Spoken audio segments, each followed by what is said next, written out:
He laughed when security almost blocked her shabby dress at the gangway, but the entire deck went silent when 3 little boys broke free from her hands and ran straight to him yelling, "Daddy!" in front of 200 millionaire guests.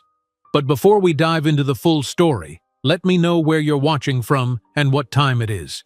Now, subscribe to the channel, and let's get started.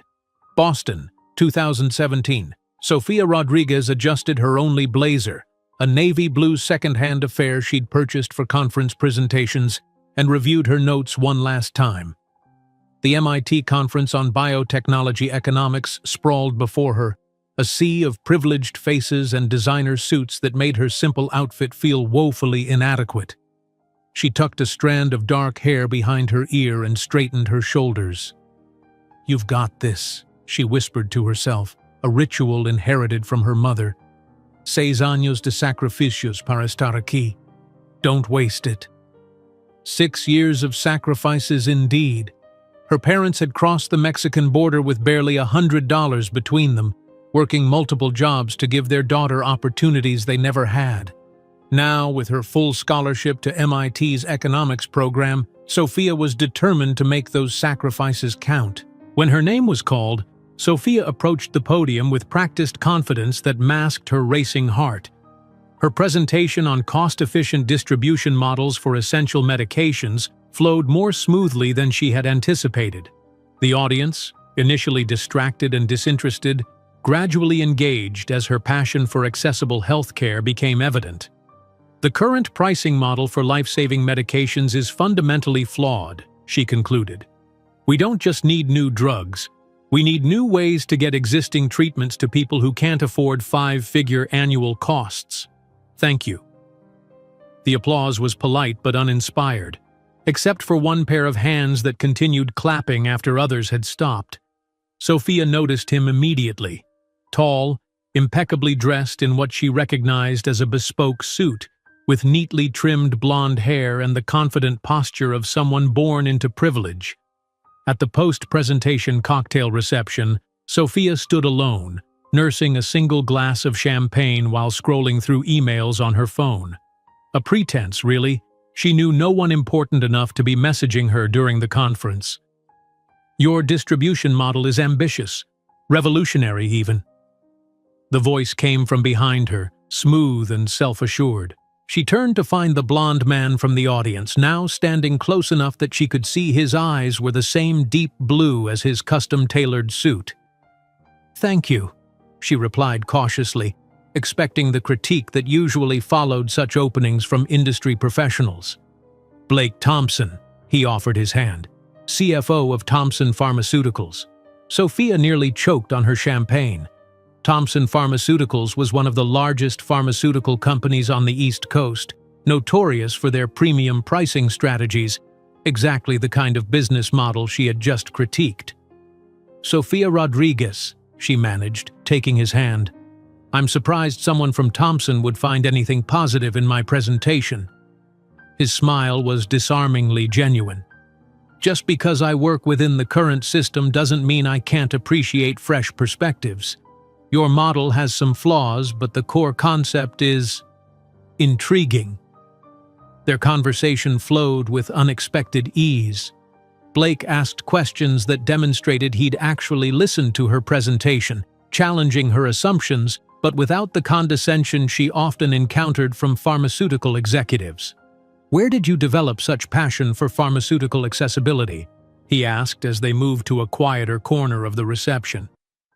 "My parents crossed the border with just $100 to give me opportunities," Sofia found herself revealing. "My father developed diabetes 2 years later but couldn't afford insulin. He rationed it until he collapsed at work. We were lucky. A community clinic helped us. Others aren't so fortunate." Something shifted in Blake's expression. Not pity, but something more complex. "That's not the typical origin story for MIT economists." "I'm not typical," Sofia replied with a small smile. "I'm beginning to see that." Blake glanced at his watch. "Have you had dinner? There's a restaurant nearby, Menton. We could continue this conversation somewhere more comfortable." Sofia hesitated. She'd heard of Menton, one of Boston's most exclusive restaurants, where entrees cost more than her weekly grocery budget. As if reading her thoughts, Blake added, "My treat, of course. Consider it Thompson Pharmaceuticals' investment in fresh perspectives." 3 hours later, sitting across from Blake at a corner table with panoramic views of Boston Harbor, Sophia couldn't believe how the evening had unfolded. The menu had no prices, a detail that both thrilled and terrified her, and Blake had ordered for them both with the casual confidence of someone who belonged in such places. "You're different from the other economists I meet," Blake commented, swirling his wine. "They're all theory and market efficiency. You actually care about the human impact." "Isn't that the point of economics? To improve human welfare?" Sophia challenged. "In theory. In practice, it's usually about quarterly reports and shareholder value." He leaned forward. "What if you could apply your ideas within an existing framework? Someone with your perspective inside a company like Thompson could drive real change." The conversation continued long after dessert was cleared, and when Blake's private car arrived to take her home, Sophia found herself reluctantly ending an evening she hadn't expected to enjoy.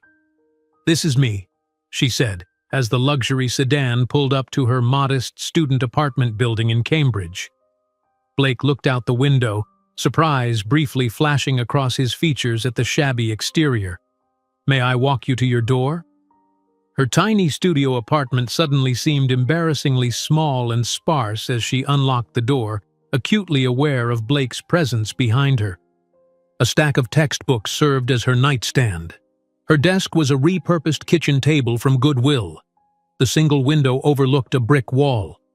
"It's not much," she said, feeling heat rise to her cheeks. "But the price is right with my scholarship." Blake looked around, then back at her with newfound respect. "You know what I see? I see someone who prioritizes education over comfort. That's rare, Sophia." His words dissolved her embarrassment. For the first time that evening, she felt truly seen, not as a charity case or a diversity quota, but as someone whose choices reflected her values. "I'd like to see you again," Blake said as he prepared to leave. "Are you free this weekend?" 2 weeks later, Sophia still couldn't believe how quickly her life had changed. Blake had become a constant presence, introducing her to a Boston she'd never known existed. They dined at restaurants where chefs greeted him by name, attended gallery openings where artists sought his opinion, and spent evenings discussing everything from market economics to favorite childhood books. "This is Sofia Rodriguez," Blake introduced her to a group of pharmaceutical executives at a charity gala. "She's the most brilliant mind I've ever encountered at MIT." The executives, initially dismissive of the young Latina woman in her carefully selected but obviously not designer dress, shifted their attention when Blake added, "Her distribution model could revolutionize how we approach emerging markets. Stanford's already expressed interest in her postdoctoral work." This was news to Sophia, who hadn't applied to Stanford, but she played along, understanding that Blake was elevating her status in their eyes. Later that night, alone in his penthouse overlooking the Charles River, she questioned him about it. "Why did you say that about Stanford?" Blake handed her a glass of wine. "Because they wouldn't have listened otherwise. They need to see you as valuable in terms they understand." "So you lied." "I expedited their respect," he corrected. "You deserve to be heard, Sophia. I'm just making sure you are." Before she could argue further, Blake surprised her with news that drove all other thoughts from her mind. "Pack an overnight bag for tomorrow. I want to show you my world." "What do you mean?" His smile was mysteriously pleased. "Just be ready at 9. Dress casually." The casual helicopter ride to Martha's Vineyard the next morning was anything but ordinary for Sophia. As they soared over the Massachusetts coastline, Blake pointed out landmarks and shared stories of summers spent sailing between exclusive coastal enclaves. "I've never been in a helicopter before," Sophia admitted, wide-eyed as the island came into view. "Then I'm honored to be your first," Blake replied, squeezing her hand. "You are experiencing so many things for the first time. It's refreshing to see the world through your eyes."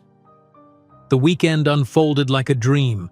Private beaches, dinner at a restaurant where the owner embraced Blake like family, and long walks along shorelines where each home was more magnificent than the last. "Have you always been this rich?" Sophia asked bluntly as they watched the sunset from the deck of his family's summer home. Blake laughed, not offended by her directness. "Yes, but that doesn't mean I don't understand value. My grandfather started Thompson with one patent and built it through strategic acquisitions. We've never forgotten that everything can disappear if you make the wrong decisions." 3 months into their relationship, Sophia finally gathered the courage to invite Blake to dinner with her parents. Their small apartment in Dorchester felt even more cramped with his commanding presence, but her parents had prepared their best meal, her mother's famous chile rellenos and her father's special occasion flan. "Su hija es extraordinaria," Blake surprised them by saying in carefully practiced Spanish. "She's changing how I see our entire industry." Her father, initially stiff and formal with the wealthy Anglo businessman dating his daughter, gradually warmed as Blake showed genuine interest in his work as a maintenance supervisor. Her mother, more direct, eventually pulled Sophia aside in the kitchen. "Él te mira como si fueras un tesoro," she whispered. "He looks at you like you're a treasure." That night, after Blake dropped her at her apartment, Sophia stayed up late studying for finals. Her phone buzzed with a message just as she was about to fall asleep. "Blake, you changed something in me tonight. Your family's love for each other, despite having so little materially. It made me question what real wealth looks like. Thank you for sharing that with me." Sophia stared at the message, something warm blossoming in her chest. For all his privilege, Blake seemed genuinely willing to see beyond his insulated world. The following week, Blake surprised her by attending her presentation on pharmaceutical supply chain economics, sitting in the back of the lecture hall and giving her a discreet thumbs up when she glanced his way. Afterward, he took her to dinner at a seafood restaurant overlooking the ocean. "You were brilliant today," he said, raising his glass. "The way you challenged traditional distribution channels while acknowledging market realities, it was masterful. My professor didn't think so.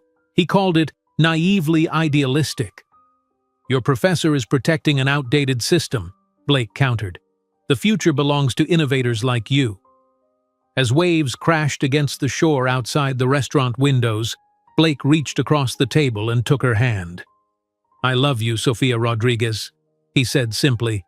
"You've shown me a perspective on life I never knew I was missing." The words caught her completely off guard. 3 months felt fast. Too fast, perhaps. But the sincerity in his eyes was unmistakable. "I love you too," she replied, surprised to find she meant it. 2 months later, sitting on the bathroom floor of her tiny apartment, Sophia stared at the positive pregnancy test in disbelief. Her period was only 2 weeks late. She'd attributed it to stress from finals and her new internship at Goldman Sachs. But the 2 pink lines were unmistakable. Her hand instinctively moved to her still flat stomach as conflicting emotions washed over her. Fear, certainly. She was only 26, still a student, with career plans that didn't include motherhood for at least 5 more years. But underneath the fear lay an unexpected current of joy. Blake had spoken often of wanting a family someday. He'd mentioned children in abstract terms, describing the education he wanted for them, the values he hoped to instill. Would he be happy about this unexpected acceleration of those someday plans? As she looked at the positive test, Sophia allowed herself to imagine telling Blake over a special dinner. She pictured his face transitioning from shock to joy, imagined him kneeling beside her chair to speak directly to her belly, making elaborate plans for their future as a family. While she stared at the pregnancy test in wonder, Sophia had no way of knowing that this moment of joy would precede the most painful abandonment a woman could face. While staring at the positive pregnancy test in wonder, Sophia had no way of knowing that this moment of joy would precede the most painful abandonment a woman could face. Her mind raced with thoughts of the future, a future with Blake and their child. a family of her own creation alongside her blossoming career. 2 weeks later, Sophia sat in Dr. Klein's office, her hands clutching the edge of the examination table as the obstetrician studied the ultrasound screen with a furrowed brow.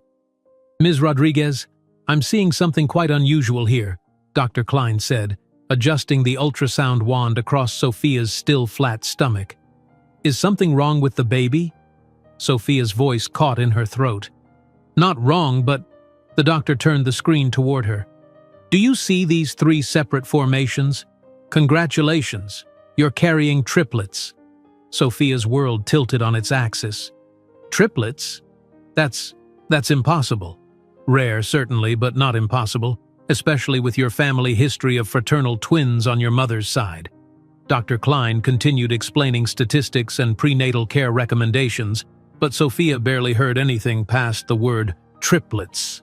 3 babies, 3 heartbeats, 3 lives growing inside her. After the appointment, Sophia walked through Boston Common in a daze, one hand protectively covering her abdomen.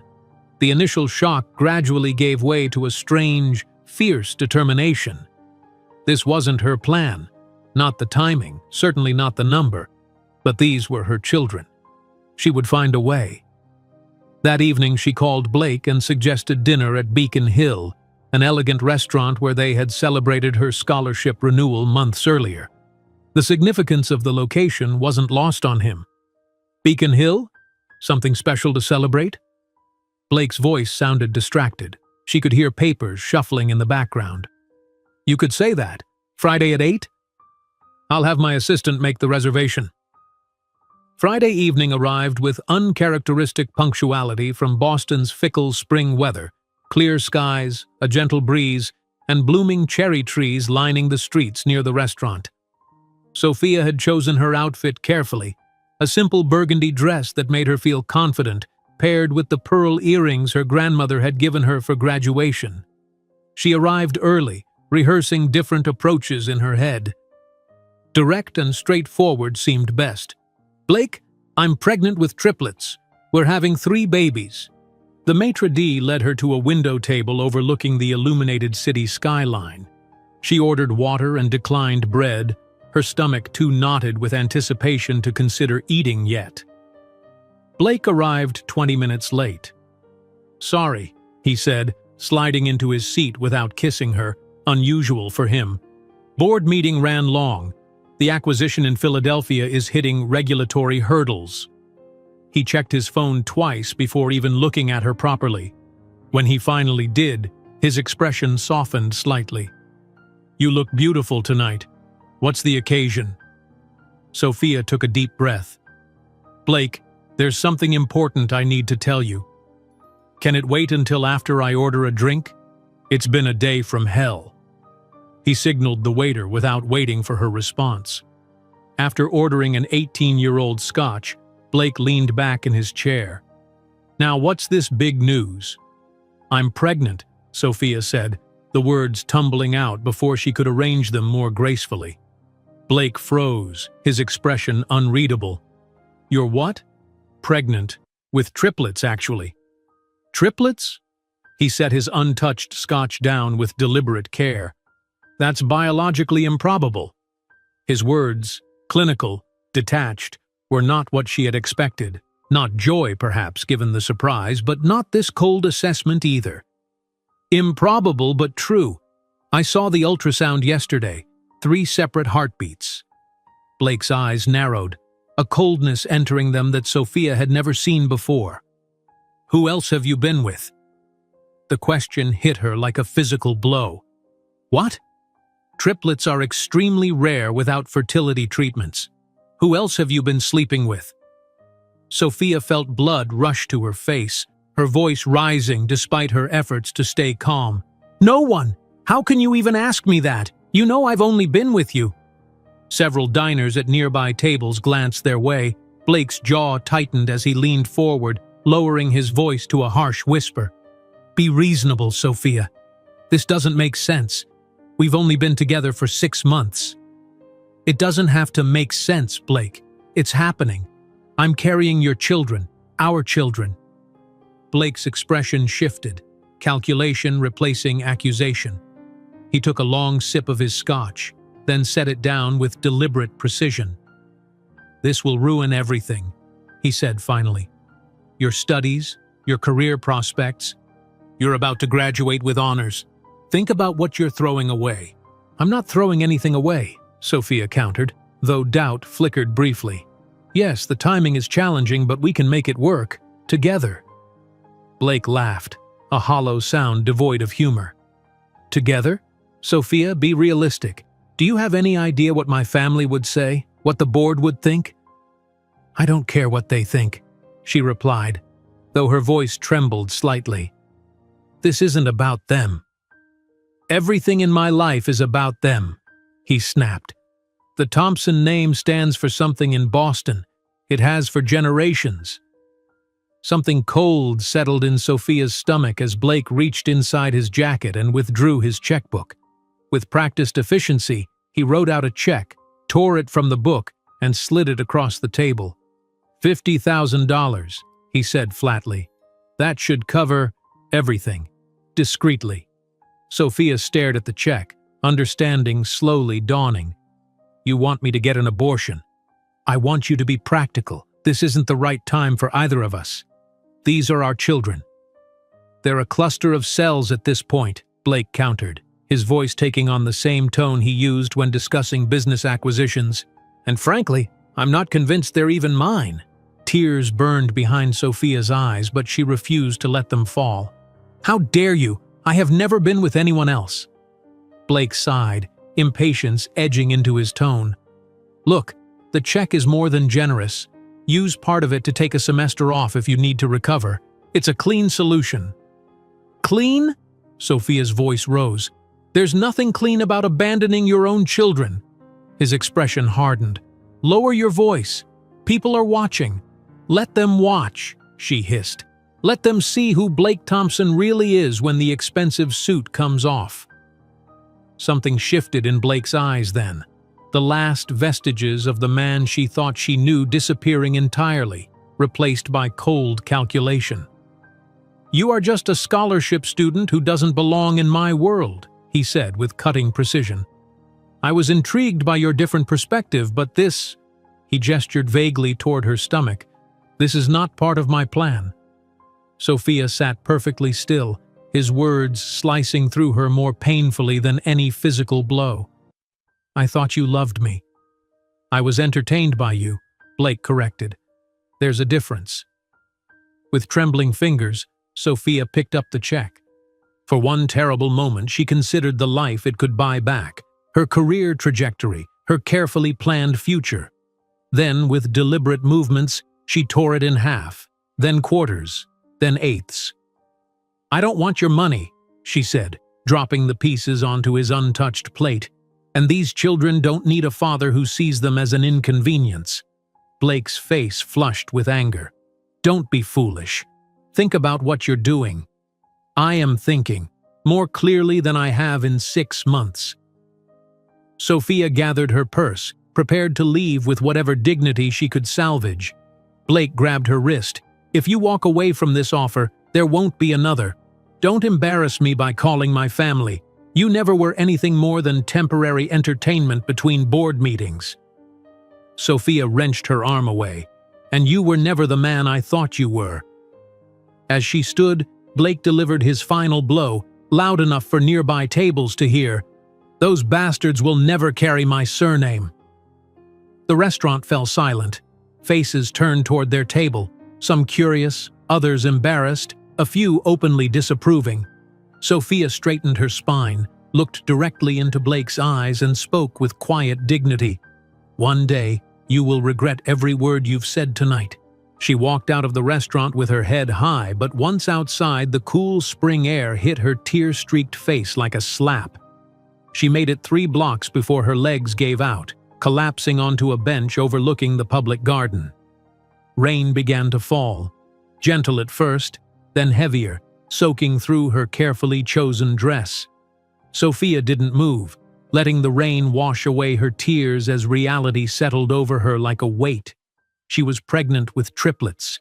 The father had abandoned them. Her carefully constructed future had just imploded.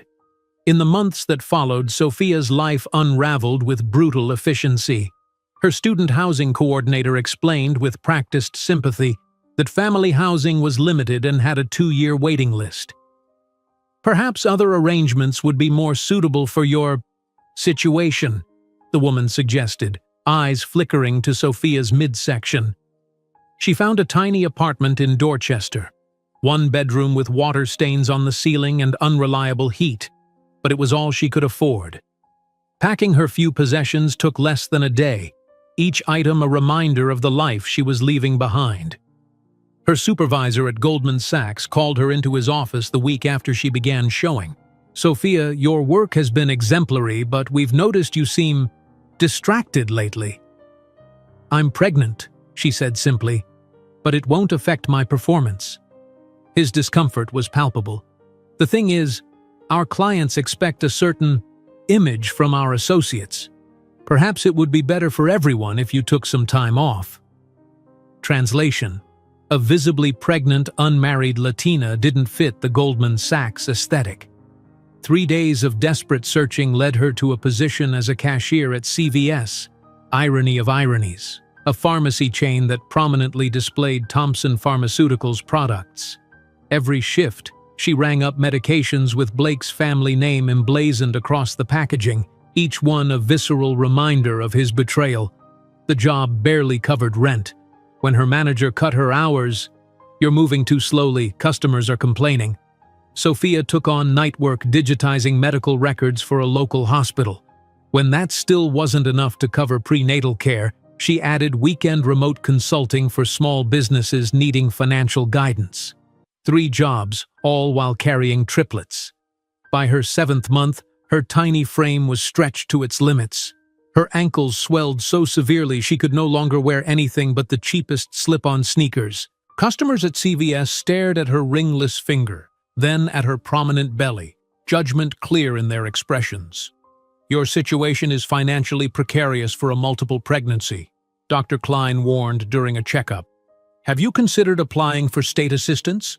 WIC could help with nutrition, and Mass Health would cover your medical expenses." The suggestion stung. Her parents had prided themselves on never taking government assistance, even in their leanest years as new immigrants. But pride wouldn't feed 3 babies or pay for their medical care. 2 weeks later, fate delivered its cruelest coincidence. While shopping at Whole Foods, a rare splurge to buy the iron-rich foods her doctor recommended, Sophia literally bumped carts with Elizabeth Thompson, Blake's mother. Recognition was immediate and mutual. Elizabeth's gaze traveled from Sophia's face to her enormous belly, her expression transitioning from confusion to cold fury. "You," she said simply. "Mrs. Thompson," Sophia acknowledged, dignity intact despite her swollen ankles and second-hand maternity dress. "Blake told me a scholarship student might try to contact us with false claims." Elizabeth's voice carried the practiced disdain of old Boston money. "I see he wasn't exaggerating the situation." "False claims?" Sophia repeated, one hand instinctively moving to protect her belly. "My son would never become involved with your type. Not seriously." Elizabeth's perfect makeup didn't shift as she delivered the insult. "Whatever arrangement you had was clearly misunderstood on your part." People were staring now, other shoppers pretending to examine organic produce while eavesdropping shamelessly. "These are your grandchildren," Sophia said quietly. 3 of them. Boys, according to the ultrasound. Something flickered in Elizabeth's eyes. Curiosity? Doubt? Before hardening again. "If you contact any member of the Thompson family again, our lawyers will file harassment charges. Is that understood?" Without waiting for a response, she turned her cart and walked away, leaving Sophia standing alone in the produce section, witnessed by a dozen silent observers. In the public bathroom, locked in a stall, Sophia finally allowed herself to cry, deep, wrenching sobs that seemed to come from her very core.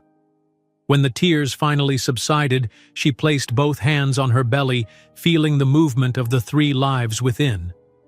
"You'll never be humiliated like this again," she promised them. Never. That night, lying in her narrow bed, Sophia's labor began, 2 months premature. Alone in her apartment, she called a ride-share to take her to Massachusetts General Hospital, breathing through contractions while the driver nervously checked his rearview mirror.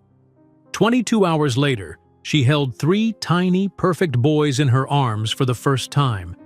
Ethan, Noah, and Liam, names she had chosen months ago, strong names that could belong anywhere, from boardrooms to laboratories.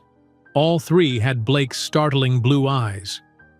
"Ms. Rodriguez, will the father be joining us?" the nurse asked as she completed the birth certificates. "No," Sophia answered, looking down at her sons. "It's just us." That night, as her babies fought for strength in the NICU, Sophia borrowed a laptop from the hospital's Family Resource Center.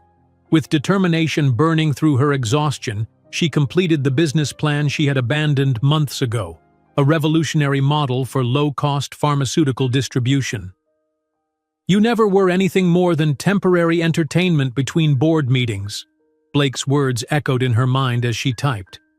"Those bastards will never carry my surname," fueled each paragraph she wrote. By morning, she had completed the proposal and sent it to the Cambridge Innovation Lab, a startup incubator known for backing disruptive healthcare models. As the email sent, Sophia made a silent promise to her 3 tiny fighters in the NICU. When she finally collapsed into sleep in the uncomfortable hospital chair, laptop still open beside her, Sophia had no idea that the desperate email she had just sent would be the first step in building an empire that would, in 6 years, be worth more than the entire Thompson family fortune. When the desperate email she had just sent disappeared into the digital ether, Sophia had no idea it would become the first step in building an empire that would, in 6 years, be worth more than the entire Thompson family fortune. For now, all she could focus on was survival, hers and the 3 tiny lives depending on her. The hospital discharged Sophia 4 days after delivery, but her sons remained in the NICU, their miniature bodies fighting to develop lungs strong enough to breathe unassisted. Every morning she packed her breast milk in labeled containers, caught the 5:45 a.m. bus from Dorchester, and arrived at Massachusetts General Hospital by 7 a.m. to sit beside their incubators, talking softly about the future they would build together. "You need to rest, Ms. Rodriguez," the night nurse admonished, finding Sophia asleep in the uncomfortable chair beside the incubators for the 3rd consecutive night. "They'll still be here tomorrow." "I can't afford to miss a moment," Sophia replied, dark circles shadowing her eyes.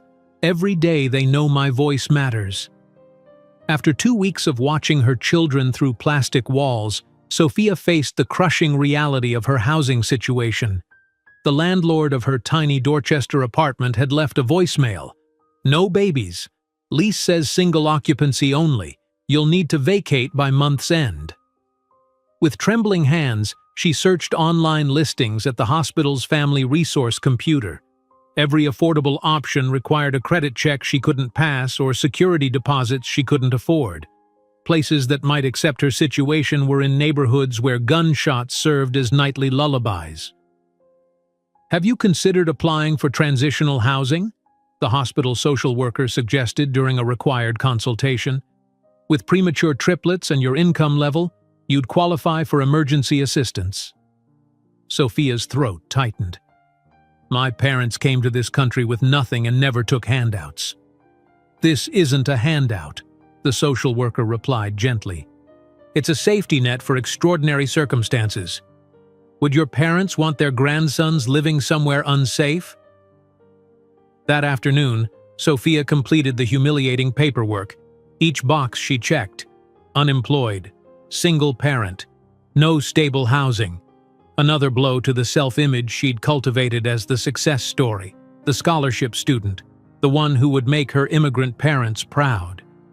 The day her sons were finally discharged, Sophia moved into a 2-bedroom unit in a state-subsidized apartment complex in Mattapan. The walls were institutional beige, the carpet worn thin from previous occupants, but it was clean and had a working kitchen. Most importantly, it accepted her housing voucher. With the babies finally home, reality crashed down with brutal force. 3 infants meant round-the-clock feedings, diaper changes that consumed entire paychecks, and a constant symphony of cries that made neighbors pound on the walls at 3 a.m. Sleep became a luxury she could no longer afford. Her former position at Goldman Sachs felt like a distant dream. When she called to inquire about the possibility of remote work, her supervisor's assistant claimed he was in meetings 3 consecutive times. The message was clear.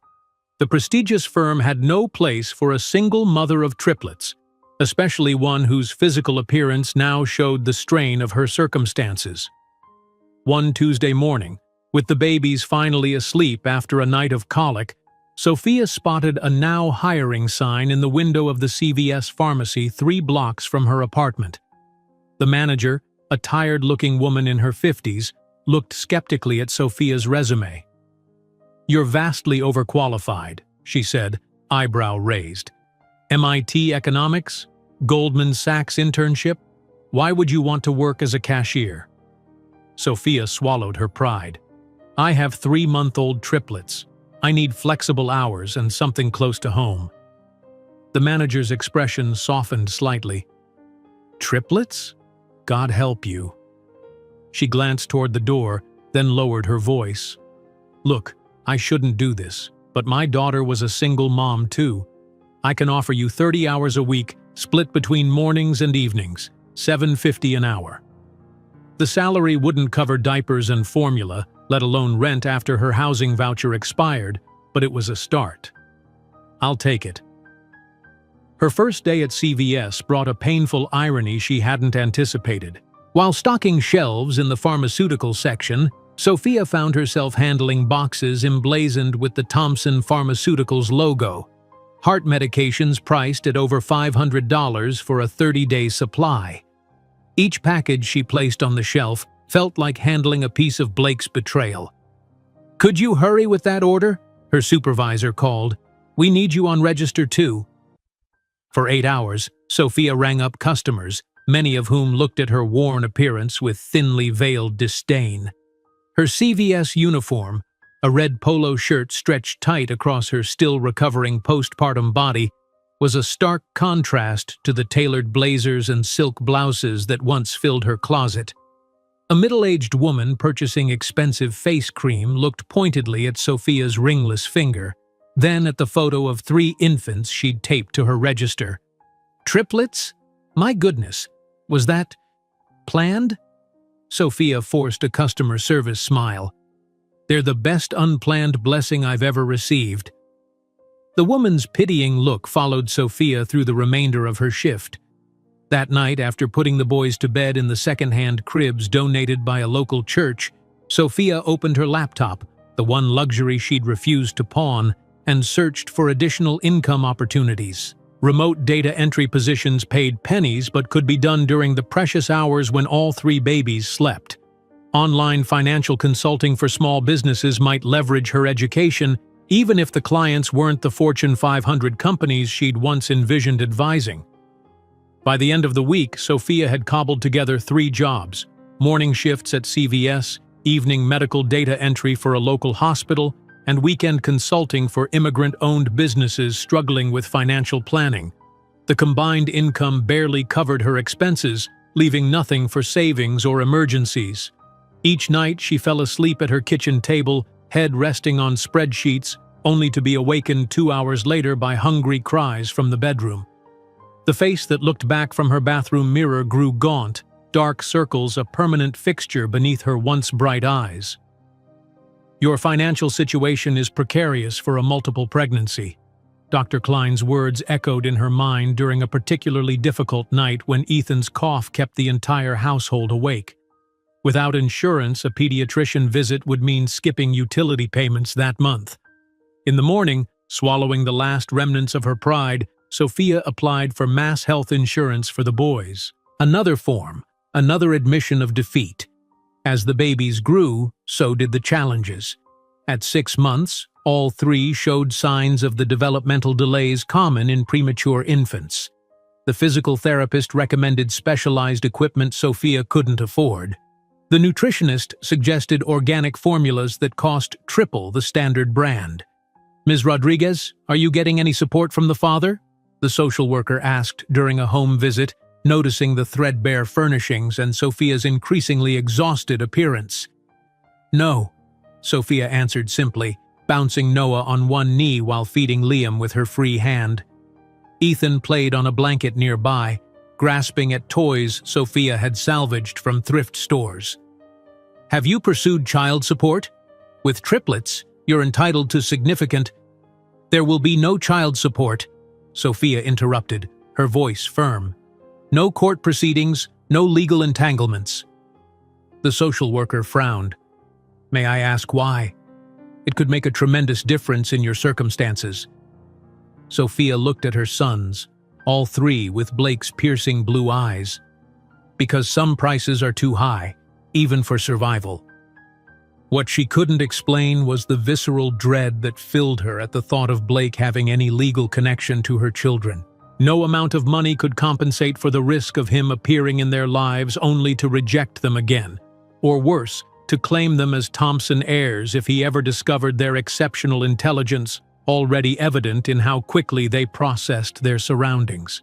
One afternoon, while shopping for discounted groceries at the Whole Foods market, a rare indulgence justified by their day-old bread sales, Sophia turned a corner and came face to face with Elizabeth Thompson.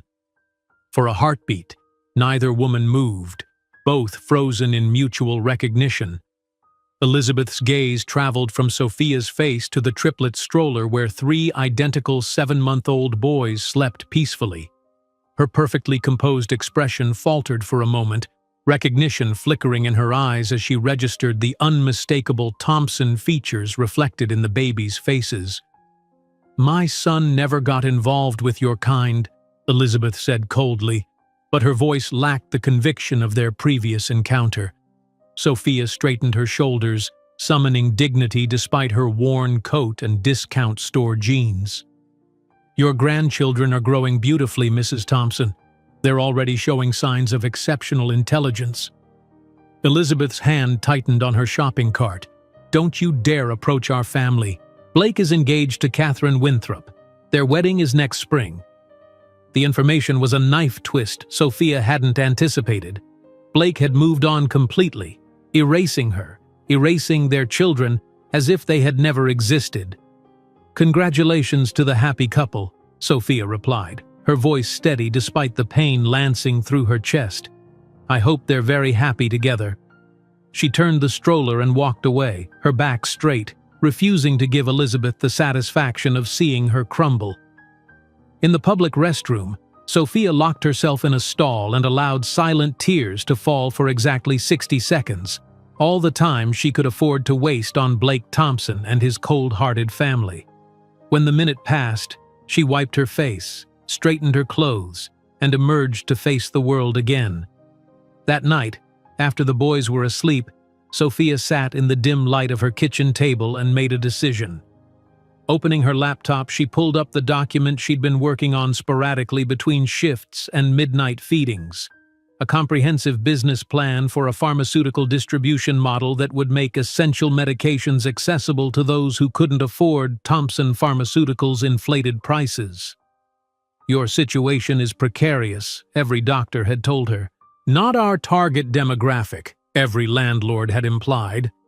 "A temporary entertainment," Blake had dismissed her. Each rejection became fuel for the fire building inside her. Every system that had failed her, healthcare, housing, education, employment, was connected to the same fundamental inequity. And she, with her unique perspective straddling both worlds, could see the pressure points where change was possible. For 3 consecutive nights, Sophia worked through the midnight hours, refining her model while her sons slept.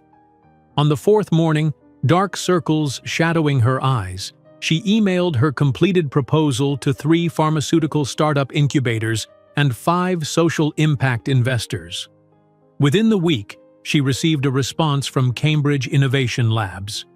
"Your distribution model presents an intriguing challenge to conventional pharmaceutical pricing structures. We would like to discuss potential incubation."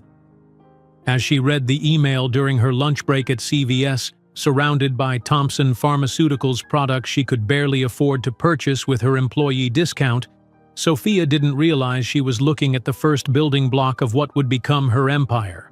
In the solitude of her subsidized apartment, while working on a revolutionary pharmaceutical distribution model that experts would dismiss as too idealistic, Sophia couldn't imagine she was laying the foundation for an empire that would one day make Thompson Pharmaceuticals look obsolete.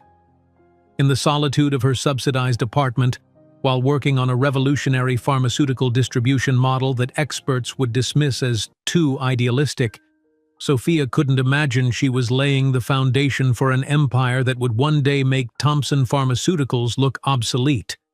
All she knew was that she needed to find a way forward, for herself and for the 3 tiny hearts that depended on her.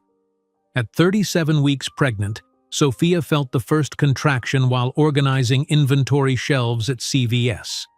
The sharp pain radiated across her lower back, causing her to drop a box of Thompson Pharmaceuticals' overpriced blood pressure medication. The irony wasn't lost on her. Even in this moment, Blake's family business was there to witness her vulnerability. "You okay, Rodriguez?" her supervisor called, noticing her frozen posture. "Fine," she managed, straightening slowly as another contraction gripped her. "Just need a minute." In the employee restroom, Sophia timed the contractions on her phone, still 15 minutes apart. She had at least finished her shift before calling a rideshare service she couldn't afford, the driver eyeing her nervously in the rearview mirror. "First baby?" he asked, accelerating through a yellow light. "First 3, Sophia corrected, breathing through another contraction. The driver's eyes widened in the mirror. "Triplets? Damn, your husband must be freaking out." Sophia turned to look out the window, one hand protectively cradling her enormous belly. "No husband, just me." The hospital admission process was a blur of forms and questions. A nurse with kind eyes looked up from the clipboard. "The father of the babies? Should we call him?" "There won't be anyone coming," Sophia replied with practiced neutrality, having anticipated this question for months. The labor and delivery floor buzzed with activity. Other mothers surrounded by partners, parents, siblings celebrating new life. Sophia was wheeled to a corner room where the emptiness of the additional chairs seemed to mock her solitude. 22 hours. 22 hours of pain unlike anything Sophia had ever experienced. Waves of agony that crashed through her body while monitors beeped warnings about the baby's decreasing heart rates. Through it all, she had only one consistent presence. Nurse Carmen, a middle-aged Latina who held her hand during the worst contractions. "You are stronger than you know," Carmen whispered in Spanish as Sophia cried out during a particularly vicious contraction. "Your children will know this strength." When the obstetrician finally announced that cesarean delivery was necessary, Sophia felt only relief. The bright lights of the operating room blinded her momentarily as she was transferred to the surgical table. "I'm scared," she admitted to Carmen, who had insisted on staying with her. "All mothers are scared," the nurse replied, squeezing her hand. "But few have your courage." Ethan came first. 5 pounds, 2 ounces of wrinkled humanity with a shock of dark hair and a weak, mewling cry that tore at Sophia's heart. "Baby A is here," the doctor announced. "Looks good, considering the prematurity." Noah followed 2 minutes later, slightly smaller than his brother but with stronger lungs that announced his arrival with impressive volume. Liam, the smallest at 4 pounds 7 ounces, emerged last with a quiet determination that would later define his personality. 3 healthy boys, the pediatrician announced. They'll need NICU time, but their initial assessments are promising.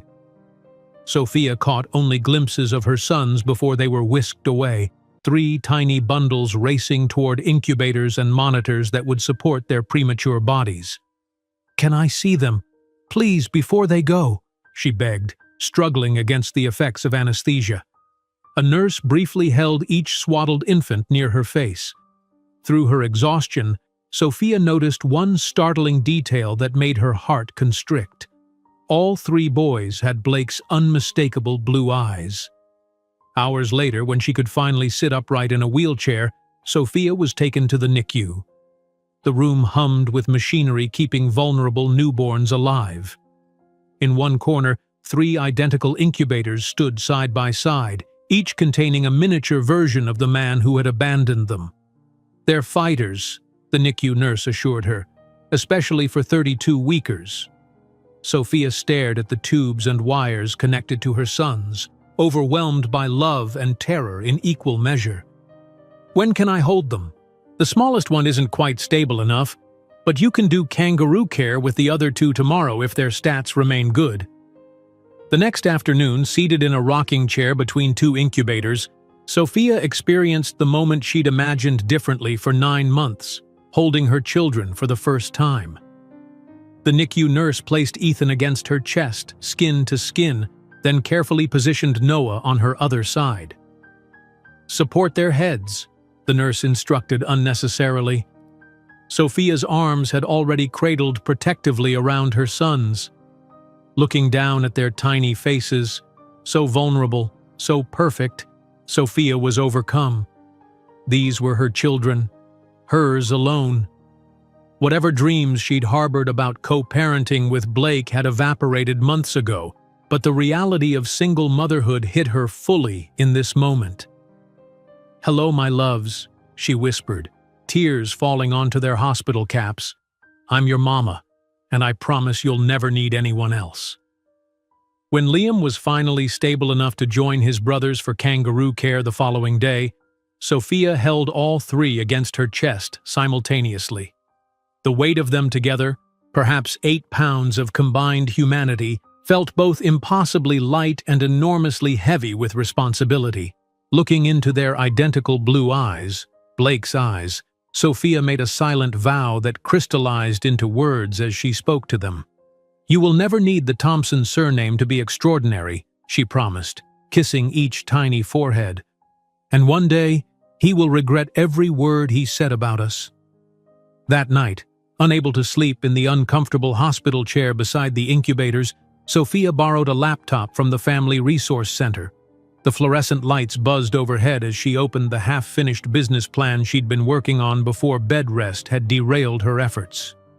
"A New Model for Essential Medication Distribution," read the title.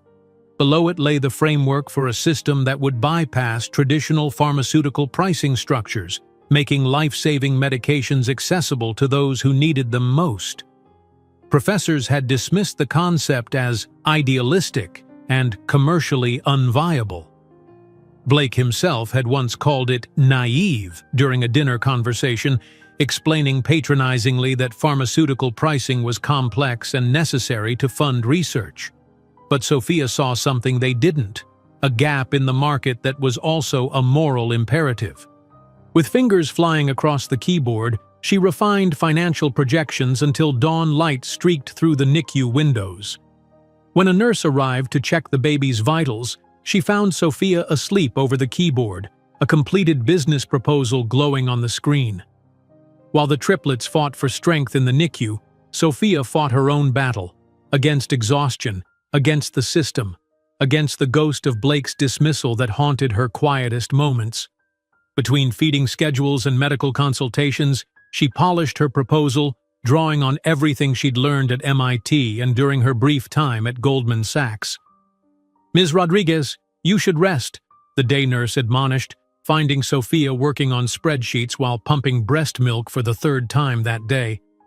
"I'll rest when my boys come home," she replied, not looking up from the screen. On the evening before the triplets' scheduled discharge, Sophia sat in the NICU's family room, triple-checking the email she was about to send. The address belonged to Cambridge Innovation Lab, an incubator known for backing disruptive healthcare startups. Her finger hovered over the send button, doubt momentarily paralyzing her. "You're just a scholarship student who doesn't belong in my world," Blake's voice echoed in her memory. Sophia closed her eyes, remembering her parents crossing the border with nothing but hope and determination. Remembering her own crossed borders, From public school in a rough neighborhood to the hallowed halls of MIT, from a scholarship student to a Goldman Sachs intern, from a woman in love to an abandoned mother, she pressed send. The response came faster than she'd anticipated, a notification chiming on her borrowed laptop just past midnight as she sat between the boys' incubators, watching their chests rise and fall in synchronous rhythm. Dear Ms. Rodriguez, your proposal presents an intriguing challenge to traditional pharmaceutical distribution models. While skeptical of some financial projections, we see potential in your core premise. Cambridge Innovation Lab would like to invite you for an initial discussion next Tuesday at 10 a.m. Regards, Dr. Elaine Winters, Director, Healthcare Innovations. Sophia read the email 3 times, disbelief gradually giving way to a tentative hope. A foot in the door, a possibility. The following morning brought both triumph and terror. The triplets were coming home. After weeks in the NICU, all 3 had reached the minimum weight requirements and could maintain their body temperatures. The discharge process was overwhelming. Medications, feeding schedules, follow-up appointments, warning signs to watch for. Remember, they're still vulnerable to infection, the discharge nurse cautioned, demonstrating proper techniques for everything from temperature taking to umbilical cord care. Sophia nodded, mentally adding these instructions to the growing list of responsibilities crushing down on her. The tiny apartment waiting for them suddenly seemed woefully inadequate, despite her frantic preparations during stolen hours away from the hospital. "Do you have someone to help you at home?" the nurse asked, noticing Sophia's overwhelmed expression. "I'll manage," she replied, the same answer she'd given to every similar question over the past weeks. Loading 3 infant carriers into the taxi felt like an impossible logistical challenge. Once home, the reality of caring for premature triplets alone hit with full force. The first night, Sophia managed exactly 47 minutes of broken sleep between feedings, diaper changes, and reassuring herself that all 3 babies were still breathing. By morning, when the home health nurse arrived for the first follow-up, Sophia's eyes were red-rimmed, her hair unwashed, her MIT sweatshirt stained with spit-up from all 3 boys. "How are you managing?" the nurse asked, concerned. "Fine," Sophia lied, bouncing a fussing Liam while Ethan and Noah miraculously slept. After checking all 3 babies, the nurse pulled Sophia aside. "You need help. There are support services." "I have a job interview on Tuesday," Sophia interrupted. "A real opportunity. I just need to find someone to watch them for 2 hours." The nurse looked skeptical but offered a solution. "My daughter babysits for medical appointments. She has experience with multiples."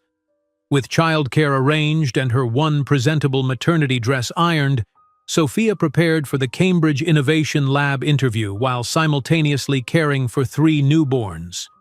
The night before, she rehearsed her presentation while walking endless circles in the tiny living room, soothing a colicky Ethan.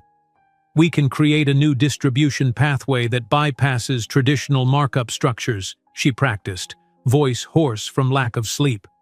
"Essential medications delivered at cost plus 15%, not the current 300% markups." The morning of the interview, disaster struck. The babysitter called with a fever, leaving Sophia with an impossible choice: miss this opportunity or bring 3 2-week-old premature infants to a professional meeting. In the end, there was no choice at all. 90 minutes later, Sophia wheeled a triple stroller through the doors of Cambridge Innovation Lab, diaper bag slung over her shoulder, wearing the only clean clothes she could find, black maternity pants and a button-down shirt for easy nursing access. Dr. Winters' expression when Sophia entered the conference room with 3 sleeping infants was priceless, a mixture of shock, confusion, and reluctant admiration.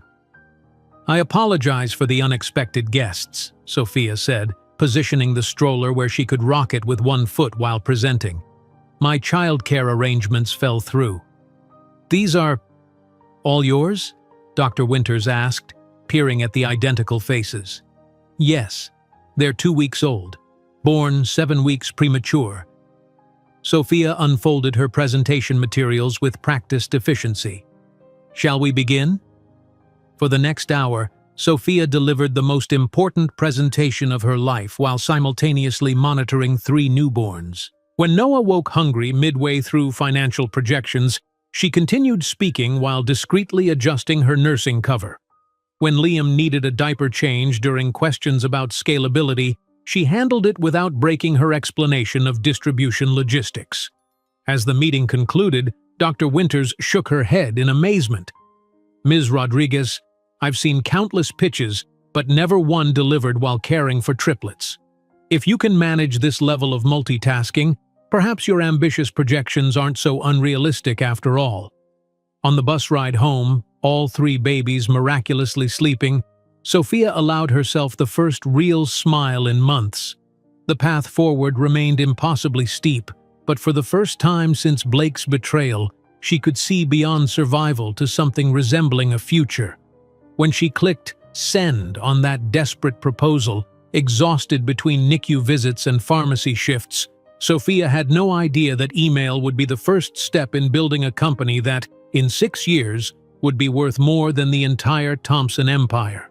When she clicked send on that desperate proposal, exhausted between NICU visits and pharmacy shifts, Sophia had no idea that email would be the first step in building a company that, in 6 years, would be worth more than the entire Thompson empire. Life rarely followed such neat narrative arcs, and yet sometimes determination created its own miracles. Exactly 1 year after the birth of the triplets, Sophia stood outside the glass doors of Cambridge Innovation Lab, the boys strapped into their triple stroller. Her heart hammered against her ribs as she reread the email that had arrived 3 days earlier. "Your distribution model has been accepted for incubation. Please come to discuss terms and office allocation." "This is it, Miss Amores," she whispered to her sleeping sons. "Everything changes today." The receptionist's eyes widened at the sight of 3 identical 1-year-olds, but she maintained professional composure. "Dr. Winters is expecting you, Ms. Rodriguez, though she didn't mention you'd be bringing company." "My children go where I go," Sophia replied simply, navigating the stroller through the narrow doorway. Dr. Elaine Winters, a stern woman in her 60s with silver hair and penetrating gray eyes, surveyed the entire package. Determined young woman, 3 babies, and revolutionary pharmaceutical distribution model with clinical interest. "Your proposal was compelling," she said without preamble. "Your execution plan is ambitious. The question is whether you can realistically build this while raising 3 children alone." Sophia met her gaze steadily. "With respect, Dr. Winters, raising these 3 children is precisely why I will succeed. I have more motivation than any other founder in your portfolio." Dr. Winters' expression remained impassive. "Show me." The interview lasted 2 hours. Ethan woke hungry midway through, forcing Sophia to demonstrate her ability to breastfeed while simultaneously explaining margin calculations. Noah had a diaper blowout just as she reached her scaling projections. Liam began fussing during the discussion of regulatory hurdles. Through it all, Sophia never lost her place in the presentation, handling each interruption with practiced efficiency before returning seamlessly to complex financial models. "Most founders can't maintain focus when their phone buzzes," Dr. Winters observed, watching Sophia change Noah with one hand while pointing to distribution figures with the other. "You've just outlined a 5-year market penetration strategy while handling 3 simultaneous crises." For the first time, a hint of approval crossed the older woman's face. "Your assigned space will be limited, 1 desk, 2 chairs, and shared conference rooms. The stipend is $1,800 monthly for the first 6 months. If certain benchmarks are met, additional funding becomes available."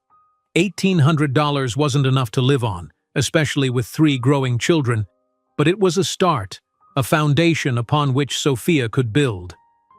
"I'll need to keep my pharmacy shifts temporarily," she said, "and I'll need to bring my sons with me until I can afford childcare." Dr. Winters frowned. "This is a professional environment, Ms. Rodriguez." "And they are exceptionally well behaved," Sophia countered. "I'll bring a playpen, noise-canceling headphones for conference calls, and I'll work through their nap times." This is non-negotiable." A tense silence stretched between them before Dr. Winters finally nodded. "1-month trial period. If they disrupt other founders, we'll need to reconsider." 2 days later, Sophia arranged her meager belongings on the small desk in her assigned corner of the open-plan incubator space. A donated pack-and-play served as both playpen and nap area for the boys, positioned strategically beside her desk. The other founders, mostly young men with degrees from prestigious universities, watched with poorly disguised skepticism as she established her unconventional workspace. "Daycare would be cheaper than giving up equity," one whispered to another, loud enough for Sophia to hear. She pretended not to notice, focusing instead on the list of potential team members she'd compiled during late-night research sessions. Traditional pharmaceutical experience wasn't her priority. She needed people who understood what it meant to be overlooked by the system. Her first interview was with Dr. Eleanor White, a 67-year-old biochemist whose resume showed an impressive research career at major pharmaceutical companies until 7 years earlier, when the trail suddenly went cold. "You haven't published or worked in the industry since 2010, Sophia noted, bouncing Ethan on her knee while Liam and Noah napped in the playpen. Dr. White's gray hair was pulled back in a severe bun, her posture military straight despite her age. "The industry decided I was obsolete at 60, too expensive to keep, too set in my ways for innovation." Bitterness tinged her words. "I've been teaching high school chemistry since then." Sophia studied the older woman carefully. "The industry was wrong." "Yes," Dr. White replied simply. "They were." "I can't pay market rate," Sophia admitted. "Not yet, but I can offer equity and the chance to prove them wrong." Dr. White glanced at the sleeping babies, then at the ambitious distribution models pinned to Sophia's small bulletin board. "The industry discarded me for being obsolete. Let's prove them wrong." Her second recruit came through a connection at her neighborhood bodega. Miguel Suarez, a 45-year-old Colombian immigrant with 3 engineering degrees from Bogotá, had spent 15 years in America working as a warehouse manager despite his expertise in logistics systems. "Your resume says you developed a supply chain optimization protocol for pharmaceutical cold storage," Sophia said during their interview in a corner cafe because the incubator's conference rooms were booked. Miguel nodded, his accent thicker than his application had suggested. "I presented it to my employers at 3 different companies. None believed it would work because of your accent," Sophia finished, "not because of your ideas." His eyes widened in surprise, then narrowed with determination. 15 years in this country, and you are the first person to see past how I sound to hear what I'm saying." Sophia shifted Noah to her other arm. "I need someone who understands both the technical aspects of pharmaceutical distribution and the real-world barriers to implementation. Someone who knows how to navigate systems designed to exclude." "Like being a Colombian engineer with 3 degrees working in a warehouse for minimum wage?" Miguel asked with a wry smile. "Exactly like that," Sophia confirmed. "I can offer minimal salary but significant equity, and the guarantee that your ideas will be heard." With Dr. White's pharmaceutical expertise and Miguel's logistics brilliance, Sophia had the beginnings of a real team. Their tiny corner of the incubator hummed with activity, Dr. White analyzing generic formulations they could legally produce, Miguel designing distribution systems that bypassed traditional markup structures, and Sophia working on financial models while simultaneously managing 3 increasingly mobile toddlers. Nights were a brutal extension of days. After putting the boys to bed in their shared bedroom of her subsidized apartment, Sophia spread financial projections across her kitchen table, working until her vision blurred. Some mornings the triplets would find her asleep among spreadsheets, pen still in hand, the imprint of calculator keys on her cheek. "You need proper childcare," Dr. White observed bluntly, finding Sophia attempting to run a conference call while all 3 boys had simultaneous meltdowns during a growth spurt. "You can't build a company this way." "Childcare for triplets costs more than our current operating budget," Sophia replied, expertly soothing Liam while signaling to Miguel to handle the other two. "We adapt." And adapt they did. The trio established an unconventional rhythm. Miguel taught himself to type one-handed so he could hold a baby with the other. Dr. White discovered her stern voice that had intimidated generations of students was remarkably effective at capturing toddler attention during crucial moments. Sophia mastered the art of nursing twins while reviewing legal documents and entertaining the third with her free hand. Their first breakthrough came 4 months into incubation, when Sophia secured meetings with 3 community health clinics serving immigrant populations in East Boston. These communities couldn't afford Thompson Pharmaceuticals insulin at $500 per vial, but they might afford the Rodriguez model at 70% less. "How can you possibly deliver at these prices?" asked Dr. Patel, director of the largest clinic, skepticism evident in his expression. "By eliminating 6 layers of markup," Sophia explained while the triplets napped in their stroller beside her, "and by accepting lower profit margins than companies like Thompson consider acceptable." "Thompson operates on 80% margins," Dr. Patel noted. "You're proposing 20%. "I'm proposing sustainability over greed," Sophia corrected. "Which do your patients need more?" By the end of the week, all 3 clinics had signed preliminary agreements to purchase medications through Rodriguez Biotech's distribution system, once they actually had medications to distribute. This small victory caught the attention of Robert Chen, a Silicon Valley angel investor visiting Cambridge Innovation Lab to scout new technologies. He had not planned to visit the pharmaceutical section of the incubator, considering it too regulated and slow-moving for his investment strategy, but the unusual sight of triplet toddlers playing beside a whiteboard covered in distribution models piqued his curiosity. "Interesting childcare solution," he commented, approaching Sophia's desk. She looked up from her laptop where she'd been simultaneously nursing Ethan while finalizing contract language. Not a solution, a necessity. Instead of being put off by her directness, Chen seemed intrigued. "Walk me through what you're building here." For the next 30 minutes, Sophia delivered what would later become known as the nursing pitch, a comprehensive overview of Rodriguez Biotech's revolutionary distribution model delivered while feeding one child, keeping another occupied with educational flashcards, and periodically checking the third who was napping nearby. "I came to see your business model," Chen said when she finished. "I found something much more compelling, an example of pure determination. You're nursing twins while explaining complex pharmaceutical distribution channels without missing a beat." He glanced at her financial projections. "Your margins are thin." "My purpose isn't," Sophia countered. Chen studied her for a long moment, then pulled out his card. "I'm having dinner with some friends who might be interested in what you're building. Call me tomorrow." 2 weeks later, Sophia stood before 8 potential investors in the incubator's largest conference room wearing her only professional outfit, a navy blazer from a consignment shop paired with black pants carefully mended where the hem had come loose. The contrast between her worn appearance and the immaculate suits of the venture capitalists was stark, but her presentation was flawless. Traditional pharmaceutical companies operate on a model designed to extract maximum profit from desperate consumers, she explained. Rodriguez Biotech disrupts this by eliminating unnecessary middlemen and accepting reasonable rather than extortionate margins.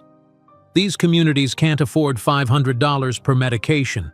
We offer it for $75 while still maintaining profitability. This isn't charity, it's sustainable business with social impact. The questions were brutal, challenging every assumption in her model. Sophia answered each without hesitation, her composure never faltering even when one investor suggested her maternal responsibilities would prevent proper company scaling. "My maternal responsibilities are precisely why this company will succeed," she replied evenly. "I understand what's at stake when medications are priced beyond reach.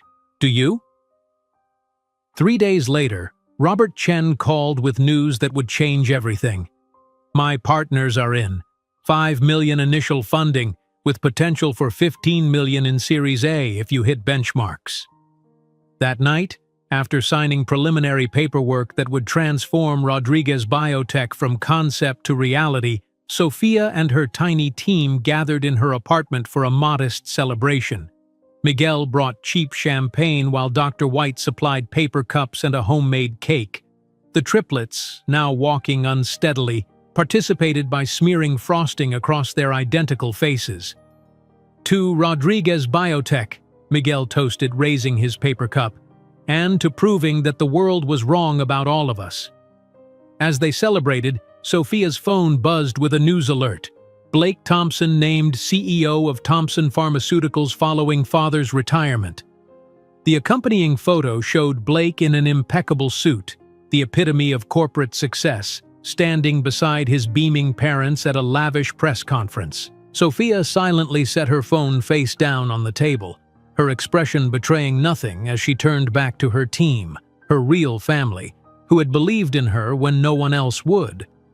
When she signed her first distribution contract, with hands that still showed calluses from her days as a cleaner, Sophia didn't know that within 5 years she would be negotiating 9-figure acquisitions that would shake the foundations of the Thompson empire. When she signed her first distribution contract, with hands that still showed calluses from her days as a cleaner, Sophia didn't know that within 5 years she would be negotiating 9-figure acquisitions that would shake the foundations of the Thompson empire. Yet here she was, 3 years after the birth of her sons, standing in the gleaming headquarters of Rodriguez Biotech, reviewing quarterly projections that exceeded even the most optimistic investor expectations. "The Series B funding is secured," announced Miguel, now Chief Operations Officer, entering Sophia's glass-walled office with a tablet displaying the final numbers. $50 million at a $400 million valuation. Sophia glanced at the 3-year-old boys playing in the designated children's area visible through her office window, a space she had insisted on when designing their first real headquarters. "That's double what we projected last quarter." "That's what happens when you create a generic version of Thompson's best-selling heart medication and sell it for 90% less, Dr. White said, joining them with a stack of lab reports. "The Thompson cardiac drug costs patients $5,000 monthly. Ours costs $200. We're not just disrupting their market, we're obliterating it." Sophia's phone buzzed with another congratulatory message from Robert Chen, whose initial $5 million investment now looked like the bargain of the century. She allowed herself a moment of quiet satisfaction. 3 years ago, she had been a single mother struggling to feed her children while working 3 jobs. Now she was CEO of the fastest-growing pharmaceutical company in the country. The transformation of Rodriguez Biotech from desperate concept to industry disruptor had been nothing short of remarkable. With the initial funding secured, Sophia had assembled a team of scientists, many of whom had been discarded by traditional pharmaceutical companies for being too old, too foreign, or too focused on patient outcomes instead of profit margins. Their first breakthrough came 8 months after funding, when they successfully recreated the formula for Thompson's blockbuster heart medication without violating patents. By focusing on a slightly different delivery mechanism, they created a therapeutically identical product that could be legally manufactured and distributed at a fraction of the cost. "This is the medication my father needed," Sophia had explained during their first delivery to a community clinic in East Boston. "The one he couldn't afford because companies like Thompson put profit before lives." The clinic director, a woman who had spent decades watching patients ration medications or choose between medicine and food, had tears in her eyes as she signed the delivery confirmation. "Do you know how many lives this will save?" That first delivery had led to others. Dozens, then hundreds of clinics across Massachusetts signed contracts with Rodriguez Biotech.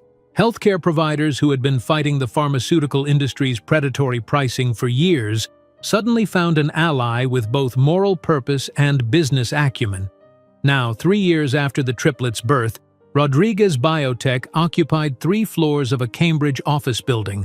Their laboratories, headed by Dr. White and staffed with scientists who shared their mission, developed generic versions of essential medications. Their distribution network, designed by Miguel, bypassed traditional channels that added layer upon layer of markup.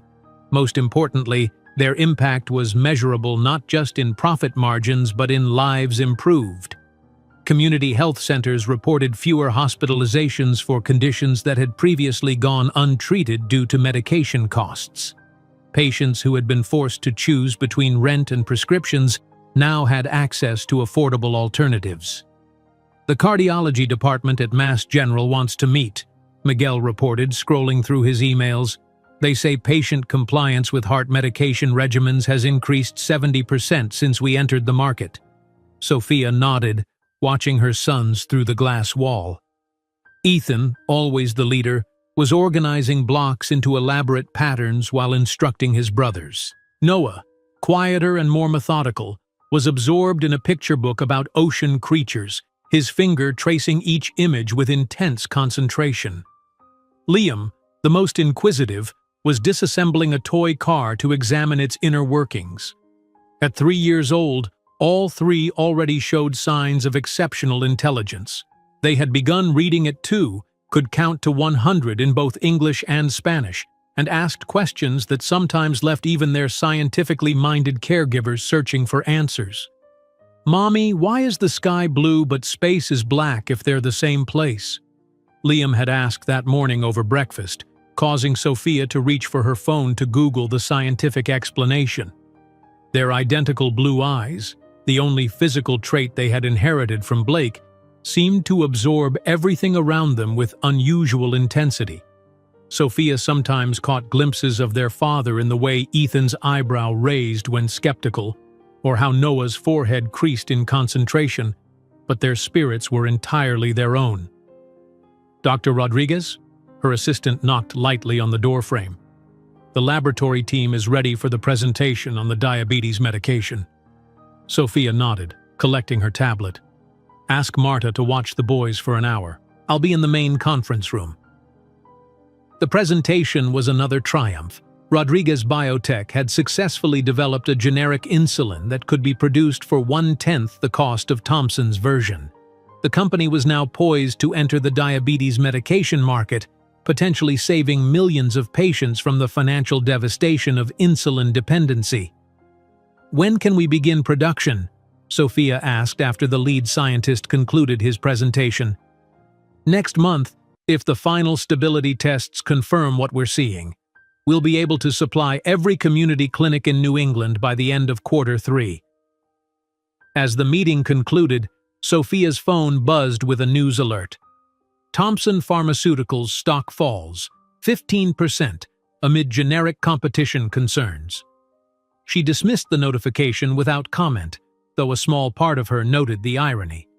Blake's company, the empire he had chosen over her and their children, was now feeling the impact of her determination. Later that afternoon, as Sophia worked on quarterly projections, she noticed Ethan studying her intently from the playpen in her office. His blue eyes, so like his father's, focused with unusual concentration. "What are you thinking about, mi amor?" she asked, setting aside her work. "Why do we live in an apartment when you have a big office?" he asked, his 3-year-old logic cutting straight to a question Sophia hadn't anticipated. Despite Rodriguez Biotech's success, Sophia had maintained relatively modest living arrangements. They had moved from the subsidized housing to a comfortable but not luxurious 3-bedroom apartment in Cambridge. While she could now afford virtually any home in Boston, she had deliberately avoided the trappings of wealth that might separate her children from understanding the real world. "Because our home is perfect for us," she answered carefully. "And the company's money is for helping people get medicine they need." Ethan considered this with the seriousness only a 3-year-old could muster before nodding and returning to his blocks. Sophia watched him for a moment, wondering how to balance shielding her sons from the truth about their father while preparing them for eventually learning it. That evening, after tucking the boys into their beds, each with their own space now, though they often migrated to a single bed during the night, Sophia received an unexpected call from a journalist at Fortune magazine. "Dr. Rodriguez, we'd like to feature you in our Disruptors issue," the journalist explained. Your company's approach to pharmaceutical pricing is revolutionizing the industry. Sophia hesitated. She had deliberately maintained a low profile, avoiding industry events and declining previous interview requests. Part of this was strategic, focusing on building rather than promoting. But there was also the unspoken concern about Blake potentially recognizing her if her image became too public. "I prefer to let our work speak for itself," she began. "With respect, Dr. Rodriguez, your work is speaking so loudly that the entire industry is listening." Thompson Pharmaceuticals' CEO specifically mentioned irresponsible pricing from upstart companies in his last earnings call. People want to know who's behind the company making Blake Thompson nervous. The mention of Blake's name sent an unexpected jolt through Sophia. She had trained herself not to react to news about him, to view Thompson Pharmaceuticals as simply another competitor rather than the company run by the man who had abandoned her and their children. After considering the journalist's request, Sophia agreed to a limited interview, no personal questions, no photos of her children, and final approval on the article. It was time to step out of the shadows, even if that meant potentially putting herself on Blake's radar. The Fortune interview took place in Rodriguez Biotech's modest boardroom. The journalist, clearly expecting more ostentatious surroundings, seemed surprised by the functional but not luxurious space. "Most pharmaceutical CEOs I interview have original artwork and views of the harbor," she commented, setting up her recorder. "I prefer to invest in research rather than decor," Sophia replied simply. Throughout the interview, Sophia remained focused on the company's mission and achievements, deflecting questions about her personal journey. When the journalist inevitably asked about competition with industry giants like Thompson, Sophia maintained professional detachment. "Our goal isn't to compete with any specific company," she explained. "It's to prove that essential medications can be both accessible and profitable. The current model is fundamentally flawed, designed to extract maximum payment from people who often must choose between medication and food." As the interview concluded, the journalist asked the question that would later become the article's most quoted line. "How do you sleep at night knowing you're saving lives while your competitors are filling their pockets?" Sophia paused, then answered with quiet intensity. "I wonder how they sleep doing the opposite." 3 weeks later, when the Fortune issue hit newsstands with Sophia on the cover as the biotech revolutionary, the article sent shockwaves through the pharmaceutical industry. Her quote about sleep became a rallying cry for healthcare advocates and a thorn in the side of traditional pharmaceutical executives. What Sophia didn't know was that Blake Thompson was reading that same article in his luxurious office overlooking Boston Harbor, frowning at the photograph of the woman challenging his company's business model. Though the years and success had changed her appearance, something about her eyes nagged at his memory, a vague familiarity he couldn't quite place. The boys were asleep when Sophia finally returned home that evening. She moved quietly through their apartment, checking on each child, Noah clutching his favorite book even in sleep, Liam surrounded by disassembled toys, Ethan sleeping with the precise organization that characterized everything he did. Sitting at her kitchen table, she opened the Fortune magazine that her assistant had purchased. Seeing herself on the cover, described as the woman rewriting the rules of pharmaceutical pricing, brought a complex mix of emotions. Pride in what she had built, certainly. Satisfaction at proving Blake's dismissal wrong, but also apprehension about the increased visibility. She traced her finger over the quote highlighted beside her image. "I wonder how they sleep doing the opposite." The words weren't directed specifically at Blake. She hadn't mentioned him or their history to the journalist, but they carried the weight of their shared past nonetheless. While she placed the magazine in a drawer rather than displaying it prominently, Sophia didn't realize that the publication with her photo on the cover was sitting on Blake Thompson's desk, the man who had called her dispensable now seeing his empire threatened by a competitor whose face seemed vaguely familiar. While Blake Thompson was staring at Sophia's photograph in Fortune magazine trying to place where he might have seen her before, she was making decisions that would irrevocably alter both their futures. 5 years had passed since the birth of the triplets, and Rodriguez Biotech had evolved from a struggling startup into a pharmaceutical powerhouse that was reshaping the industry. The Sovereign Wealth Fund of Abu Dhabi is prepared to lead your Series C round, announced Marcus Greenfield, Sophia's investment banker, as they sat in her spacious yet deliberately understated office. They're valuing Rodriguez Biotech at $2.5 billion. Sophia maintained her composure, though inwardly she marveled at the figure. From a desperate single mother with $50 in her bank account to the CEO of a multi-billion-dollar company in 5 years, the trajectory was almost unbelievable. "And the conditions?" she asked, ever pragmatic. "Standard governance provisions, 2 board seats, and they want you locked in as CEO for a minimum of 5 years. Marcus shuffled his papers. "They're particularly impressed with your cardiac medication program. Apparently, the Crown Prince's father uses your generic version instead of Thompson's original, despite being able to afford either." At the mention of Thompson Pharmaceuticals, Sophia's attention shifted to the Wall Street Journal open on her tablet. The headline jumped out at her. "Thompson Pharmaceuticals faces 30% stock drop following price gouging scandal." "Send me the term sheet," she told Marcus. "I'll review it with the board tomorrow."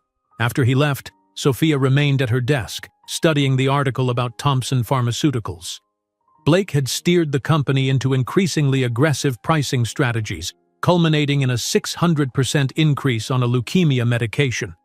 The backlash had been swift and severe: congressional hearings, patient protests, and now a significant stock plunge. An idea began forming in her mind, so audacious she almost dismissed it immediately. She called her financial advisor, Joshua Kleinman. "Josh, what would it take to purchase shares in Thompson Pharmaceuticals? Quietly, through shell companies." The silence on the other end lasted several seconds. "Are you considering what I think you're considering?" "Just exploring options," Sophia replied carefully. "Their stock has dropped 30%. It might be strategically valuable to have a position." "It would be complex but doable," Josh answered. "We'd need to create several investment vehicles to mask the true purchaser. May I ask why you'd want ownership in a company whose business model you're actively disrupting?" Sophia gazed through her office window to where her sons were attending their kindergarten graduation celebration in the company's child care center. At 5 years old, the boys were tall for their age, with Sophia's dark hair and Blake's piercing blue eyes. They wore matching navy blazers with tiny boutonnieres, Sophia's concession to the formal occasion. "Let's just say I'm interested in having a voice in how essential medications are priced," she answered, though the truth was far more complex. Later that afternoon, Sophia slipped away from meetings to attend the graduation ceremony. The company daycare had prepared an elaborate event, with miniature caps and gowns for all 15 children of Rodriguez Biotech employees. Ethan, already showing leadership qualities that sometimes reminded Sophia painfully of Blake, led his brothers in their memorized recitation of the periodic table, a party trick that delighted the scientists on staff. Noah, the quietest of the three, surprised everyone by volunteering to demonstrate the violin piece he'd been practicing. Liam, ever curious, interrupted the principal's speech to ask why the sky changes colors at sunset, launching an impromptu science lesson. Watching them from the back of the room, Sophia felt the familiar mixture of fierce pride and lingering sadness. They were extraordinary children, brilliant, kind, and surprisingly well-adjusted despite their unconventional family structure. Yet there remained an absence she couldn't fill, questions she couldn't fully answer.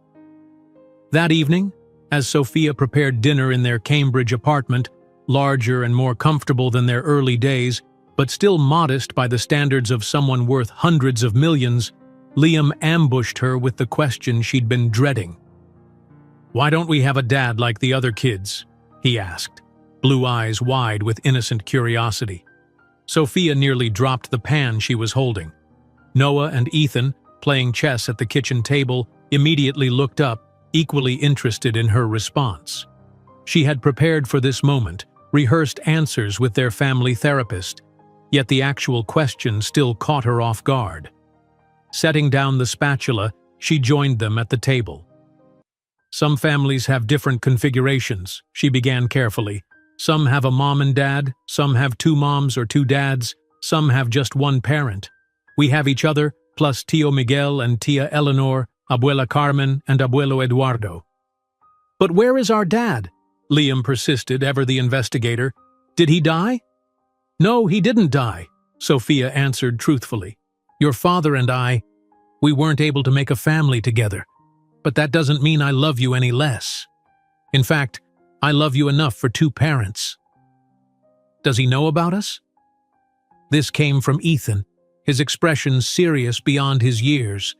Sophia hesitated, weighing truth against protection. He knew I was expecting you, yes. But he didn't want us, Noah concluded quietly, his perceptiveness piercing straight to the heart of the matter. Sophia gathered all three into her arms, their small bodies warm against her.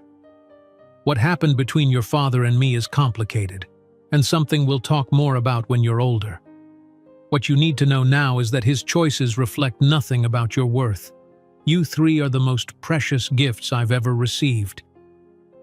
Later, after tucking them into bed with extra stories and reassurances, Sophia sat alone in her home office, surrounded by family photos and children's artwork. The truth that Blake had called them bastards who would never bear his name, that he had offered money to solve the problem, was too cruel to share with 5-year-olds still constructing their sense of self-worth. Yet she knew the day would come when they would need the full story. She opened her laptop and began a document titled, "For My Sons, When You're Ready," recording the unvarnished truth of their origins. Someday, when they were old enough to understand the complexities of privilege, rejection, and redemption, she would share it with them. The following morning, Sophia convened an emergency meeting of Rodriguez Biotech's board of directors. The conference room buzzed with speculation as she laid out her audacious plan. I propose we begin systematically acquiring shares of Thompson Pharmaceuticals, she announced, displaying financial projections on the large screen. Their recent scandals have depressed their stock price to historical lows. Their patents on key medications are among the strongest in the industry, but their pricing model is unsustainable. The board members exchanged concerned glances. You want to acquire our largest competitor? Asked Dr. Hakim, representing the Medical Research Foundation that had invested in their Series B round. That's ambitious, even for you, Sophia. Not immediately, she clarified. A strategic position first, 5% initially, through various investment vehicles that mask our identity. This feels personal, observed Victoria Chang, the venture capitalist who had championed Sophia since the earliest days. Is it? Sophia met her gaze steadily. Thompson Pharmaceuticals represents everything wrong with the industry, prioritizing shareholder value over patient access. Their pricing model has cost countless lives. Yes, it's personal, but not in the way you're implying. Not entirely true, but not entirely false either. The risk is considerable, noted CFO Daniel Friedman. If Thompson realizes we're accumulating shares, they could implement anti-takeover measures. Which is why they won't know it's us, Sophia countered. The purchases will be made through shell companies, investment trusts, and offshore entities. By the time Blake Thompson realizes what's happening, it will be too late. The slight emphasis she placed on Blake's name didn't go unnoticed by Victoria, whose eyes narrowed thoughtfully. After 2 hours of debate, the board approved the initial strategy, a 5% acquisition to be completed over 6 months, with quarterly reassessment before proceeding further. That afternoon, as Sophia reviewed the implementation details with her legal team, her assistant interrupted with breaking news. Blake Thompson just appeared on CNBC, she reported. He's discussing Rodriguez Biotech directly. Sophia turned to the screen mounted on her office wall, increasing the volume to hear Blake's voice, that familiar, cultured Boston accent that still occasionally haunted her dreams. This Rodriguez is clearly an amateur, Blake was saying, immaculate in a bespoke suit that probably cost more than Sophia's entire graduate school wardrobe. The company has achieved some short-term market disruption through unsustainable pricing. Their model lacks the sophistication necessary for long-term success in pharmaceutical development. The interviewer leaned forward. Yet they've captured significant market share in cardiac and diabetes medications. Blake's smile was dismissive, the same expression he'd worn when explaining why her distribution ideas were naive years ago. Easy targets with well-established formulations. True innovation requires the research infrastructure only companies like Thompson can sustain. I predict Rodriguez Biotech won't exist in 5 years. Sophia switched off the television, a strange calm settling over her. Blake still had no idea who she was, who was challenging his family's pharmaceutical dynasty. His dismissal of this Rodriguez echoed his dismissal of her years ago when she was just a scholarship student who didn't belong in his world. That evening, Sophia arrived home to find the triplets huddled around their home science kit, conducting an experiment involving baking soda, vinegar, and food coloring that threatened to stain her kitchen ceiling. "Mama!" Liam exclaimed. "We're making volcanoes to understand pressure and chemical reactions." "I see that," she laughed, setting down her briefcase to help contain the eruption. As they cleaned up the colorful mess together, Sophia watched the 3 boys working in perfect coordination, Ethan directing, Noah meticulously measuring, Liam asking endless questions about why each reaction occurred. They were unaware that the man on television, the one dismissing their mother's company, was their biological father. Unaware that he had once called them bastards before they were even born. That night, after the boys were asleep, Sophia finalized the documents authorizing the first purchase of Thompson Pharmaceuticals stock through a Singapore-based investment fund. As she signed the order that might eventually give her control of the company owned by the man who had abandoned her, she couldn't know that in a few months she would be face to face with Blake Thompson on the deck of a luxury yacht, with 3 small boys identical to him running between them. As she signed the order that might eventually give her control of the company owned by the man who had abandoned her, Sophia couldn't know that in a few months she would be face to face with Blake Thompson on the deck of a luxury yacht, with 3 small boys identical to him running between them. The document before her represented more than a business acquisition. It was the culmination of years of determination, pain, and ultimate triumph over the man who had dismissed her as dispensable. 6 years after the birth of the triplets, Sophia's phone lit up with the notification she had been waiting for. The message from her attorney was simple but momentous. Offer accepted. 51% of Thompson Pharmaceuticals shares secured through the consortium. Closing documents expected within 72 hours. Congratulations. Sophia stared at the screen, her hand trembling slightly. She had done it. Through a complex web of investment vehicles, shell companies, and strategic partnerships, Rodriguez Biotech had successfully acquired controlling interest in Thompson Pharmaceuticals without Blake ever discovering the identity of the buyer. "Everything all right, Dr. Rodriguez?"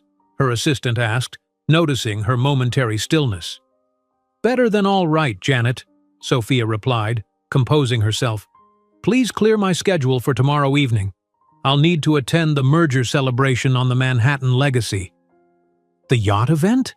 I didn't realize you were planning to go personally," Janet said, surprise evident in her voice. Sophia typically avoided industry social functions, preferring to let her work speak for itself. "Plans change," Sophia replied simply, "and schedule a shopping trip this afternoon. The boys will need appropriate attire." 2 hours later, Sophia found herself in Boston's most exclusive children's boutique, watching as Ethan, Noah, and Liam tried on miniature versions of sailor outfits, complete with navy blue blazers and crisp white shorts. "Why do we need fancy clothes, Mom?" Liam asked, tugging at his collar as the saleswoman made final adjustments. "We're going to a very special party," Sophia explained, smoothing Noah's hair. "On a huge boat in the harbor." "A real boat? Like in my book about ocean exploration?" Noah's eyes widened with excitement. "Even bigger," Sophia confirmed. "It's called the Manhattan Legacy. Will there be important people there? Ethan asked, always attuned to social dynamics even at 6 years old. Sophia hesitated, choosing her words carefully. Yes, very important people. Some of them are part of our company's history. Later that evening, after the boys were asleep, Sophia opened her closet and surveyed its contents. Most of her wardrobe consisted of practical business attire, well-made but understated suits and dresses that projected professional competence rather than wealth or status. For tomorrow's encounter, however, she needed something different. In the back of her closet hung a garment bag she had purchased months ago but never found occasion to wear, a Chanel suit in classic black, its price equivalent to her entire wardrobe budget during her MIT years. She had bought it not for vanity but as armor, knowing that in certain circles, appearance was a form of power. As she laid out the suit, Sophia's mind drifted to the last time she had seen Blake, at that fateful dinner at Beacon Hill restaurant 6 years ago, when he had cruelly dismissed her and their unborn children. She had been wearing a simple dress from a department store sale rack. Tomorrow she would face him as a billionaire entrepreneur, dressed in the uniform of the elite class that had once rejected her. The following morning was a flurry of activity as Sophia prepared the boys for what she had described as a special adventure. She had decided against telling them the full truth about who they might meet. They were too young to understand the complexity, too innocent to be burdened with the knowledge of their father's rejection. "Will the boat have a swimming pool?" Liam asked as Sophia adjusted his tie. "I believe it does," she answered, "but we won't be swimming tonight. This is a business event." "Business is boring," Noah sighed, struggling with his shoelaces. Sophia knelt beside him, helping with the stubborn laces. "Sometimes business changes lives, mi amor. Sometimes it even changes history." By late afternoon, Sophia stood before her full-length mirror, barely recognizing herself. The Chanel suit fit perfectly, its tailoring emphasizing the confidence and poise she had developed over years of boardroom battles. Her hair, once pulled back in a practical ponytail during her struggling days, now fell in soft waves around her shoulders. The exhausted single mother from 6 years ago was gone, replaced by a woman whose presence commanded respect.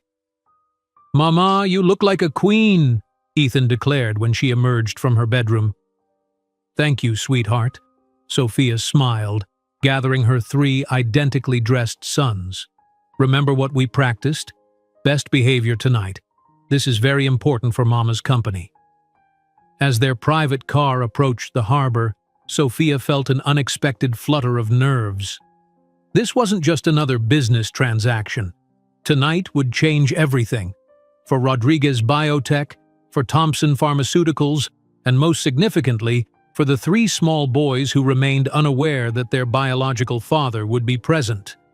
The Manhattan legacy was magnificent even from a distance. 90 meters of gleaming white steel and glass, festooned with lights that reflected off the dark water of Boston Harbor.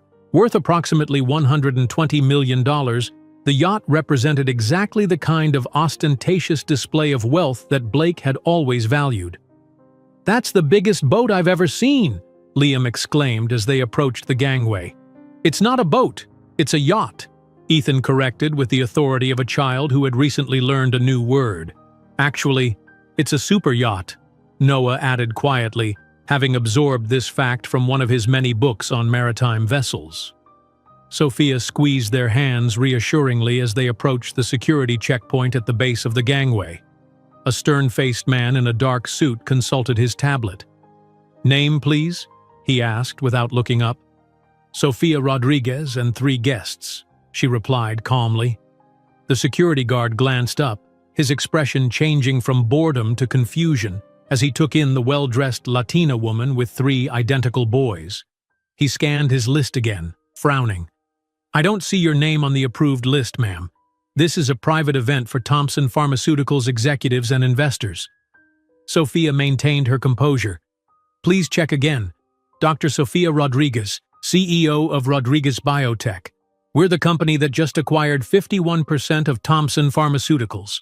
The guard's eyes widened. He quickly tapped his earpiece, speaking in hushed tones. After a moment, his demeanor transformed entirely. "Dr. Rodriguez, I apologize for the confusion. Mr. Thompson mentioned the new majority owner would have full access. Please go right ahead." As they ascended the gangway, Sophia caught sight of Blake through the yacht's panoramic windows. He stood in the center of the main deck, champagne flute in hand, holding court among a circle of admirers. At 38, he remained handsome, though she noted with some satisfaction the early signs of thinning hair at his temples and the slight straining of his jacket buttons, small imperfections in his carefully cultivated image. Before she could prepare herself emotionally for the encounter, the triplets broke free from her grasp, excitement overwhelming their promises of good behavior. They raced ahead onto the polished deck, weaving between elegant guests in evening wear. "Boys, come back here now," Sophia called, hurrying after them. But it was too late. The three 6-year-olds had stopped directly in front of Blake Thompson, looking up at him with identical wide-eyed curiosity. Blake, in mid-conversation with what appeared to be potential investors, glanced down at the interruption. "Are you the owner of this giant boat?" Ethan asked boldly. Blake's expression shifted from mild annoyance to frozen shock as he registered the three faces looking up at him. 3 pairs of blue eyes identical to his own, set in faces that carried unmistakable Thompson features. What?" Blake stammered, his customary eloquence deserting him. Sophia reached the group, her heart pounding. "Ethan, Noah, Liam, I told you to stay with me."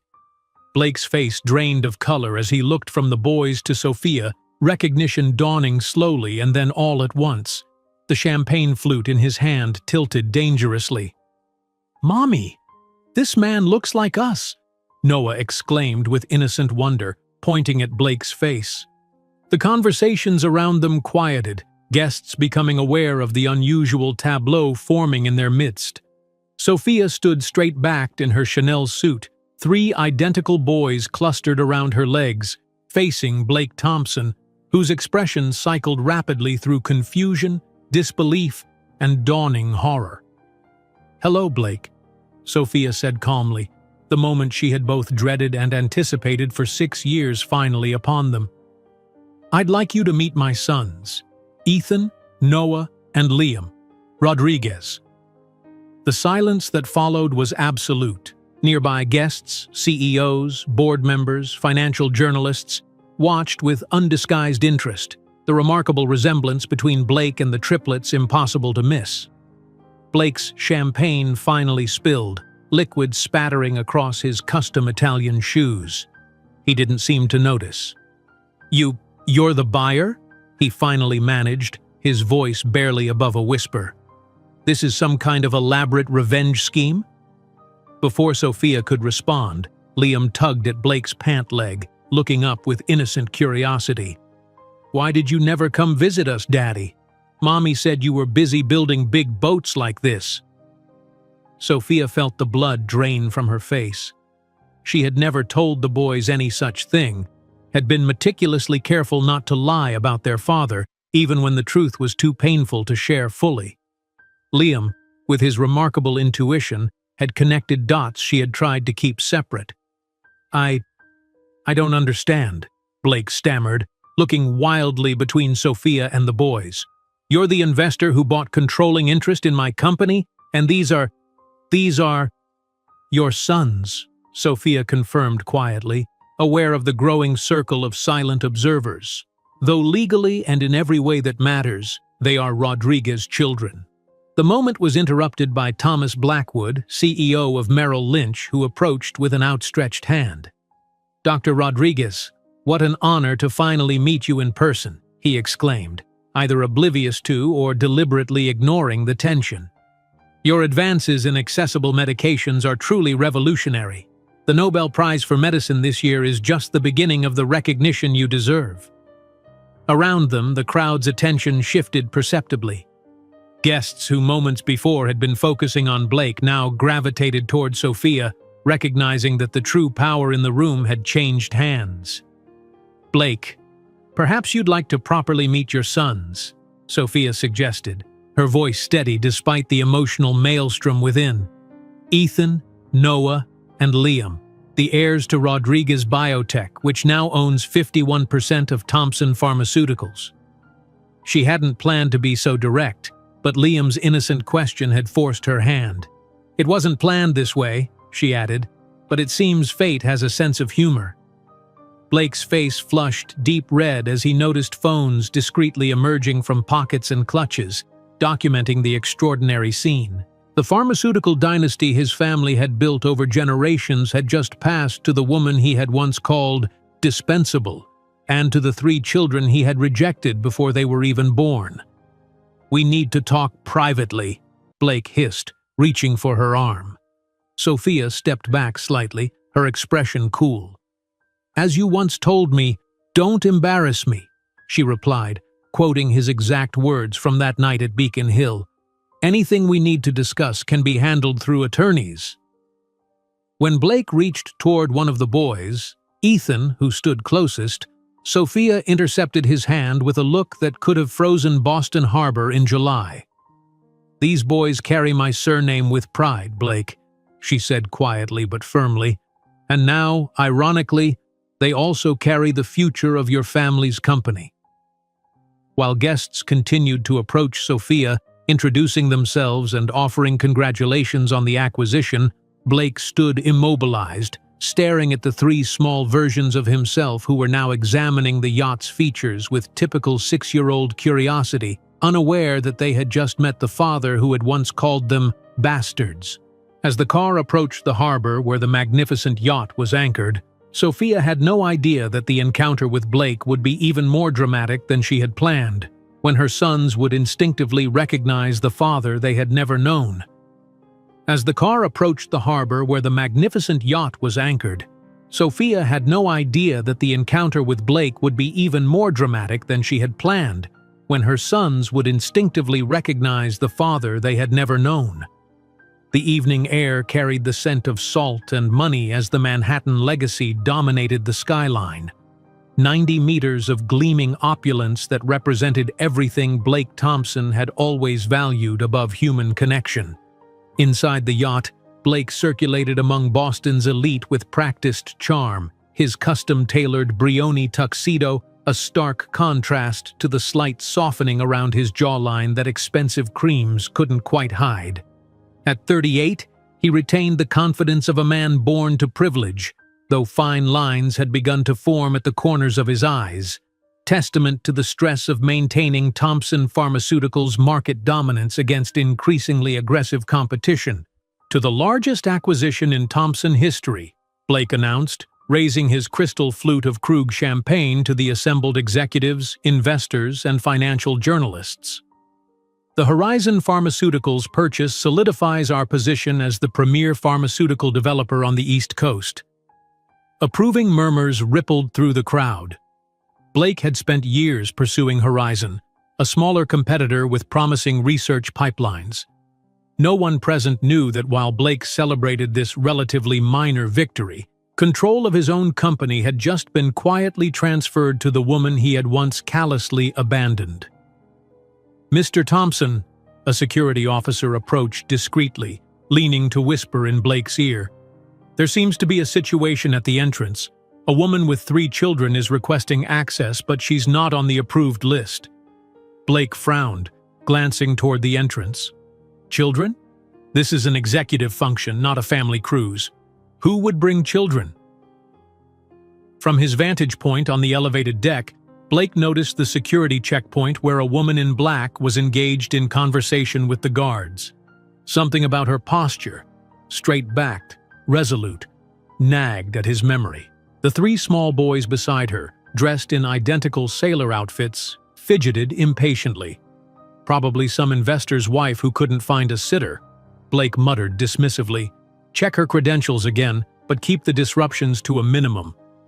Returning to his conversation with the CFO of Merrill Lynch, Blake didn't notice when the security guard's demeanor suddenly changed from obstructive to deferential. He missed the moment when the guard stepped aside with something approaching reverence, allowing the woman and 3 children to ascend the gangway. Sofia Rodriguez and 3 accompaniments, the woman had said firmly, her voice not carrying to where Blake stood. The security guard's eyes had widened upon finding her name. "Dr. Rodriguez, forgive me, I didn't recognize you. Mr. Thompson said the new majority owner would have full access." Blake was mid-anecdote about his recent helicopter trip to Martha's Vineyard when a commotion near the entrance caught his attention.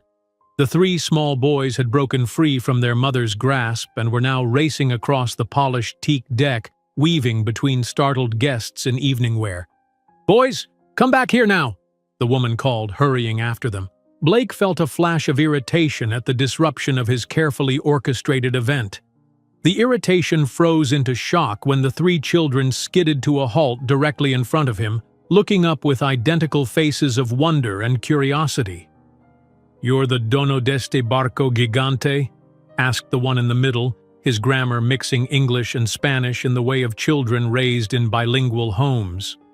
Time seemed to stop as Blake looked down into 3 pairs of eyes that were mirror images of his own, the distinctive Thompson blue that had been passed down through generations of his family, the same eyes that looked back at him from his bathroom mirror every morning, the same eyes his father had and his grandfather before him. What?" Blake stammered, his customary eloquence deserting him. The woman reached the group, slightly breathless. "Ethan, Noah, Liam, I told you to stay with me." Blake's world tilted on its axis as he finally looked at her face. 6 years had transformed Sofia Rodriguez from the exhausted, desperate student he'd abandoned into a confident, radiant executive. Her Chanel suit fit perfectly where once she had worn department store clearance items. Her skin glowed with health where once there had been stress-induced pallor, but her eyes, those determined, intelligent eyes, were unmistakable. "Mommy, this man looks like us!" exclaimed the smallest boy, pointing directly at Blake's face with innocent wonder. Conversations around them died as guests became aware of the unfolding drama. The string quartet in the corner continued playing Vivaldi, an incongruously elegant soundtrack to Blake's world collapsing. "Hello, Blake," Sofia said calmly. "I'd like you to meet my sons, Ethan, Noah, and Liam Rodriguez." The champagne in Blake's hand tilted, expensive bubbles spilling across his hand and onto his Italian leather shoes. He barely noticed. "You're the buyer?" he managed, his voice barely above a whisper. "This is some kind of elaborate revenge scheme?" Before Sofia could respond, the curious boy tugged at Blake's pant leg. "Why did you never come visit us, Papai? Mommy said you were busy building big boats like this." Sofia paled, clearly caught off guard by her son's declaration. "Liam, I don't understand," Blake interrupted, looking wildly between Sofia and the 3 identical boys. "You're the investor who bought controlling interest in my company, and these are your sons," Sofia confirmed quietly. "Though legally and in every way that matters, they are Rodriguez children." The moment hung between them, heavy with 6 years of absence and abandonment, until Thomas Blackwood, CEO of Merrill Lynch, approached with an outstretched hand. "Dr. Rodriguez, what an honor to finally meet you in person," he exclaimed enthusiastically. "Your advances in accessible medications are truly revolutionary. The Nobel Prize for Medicine this year is just the beginning of the recognition you deserve."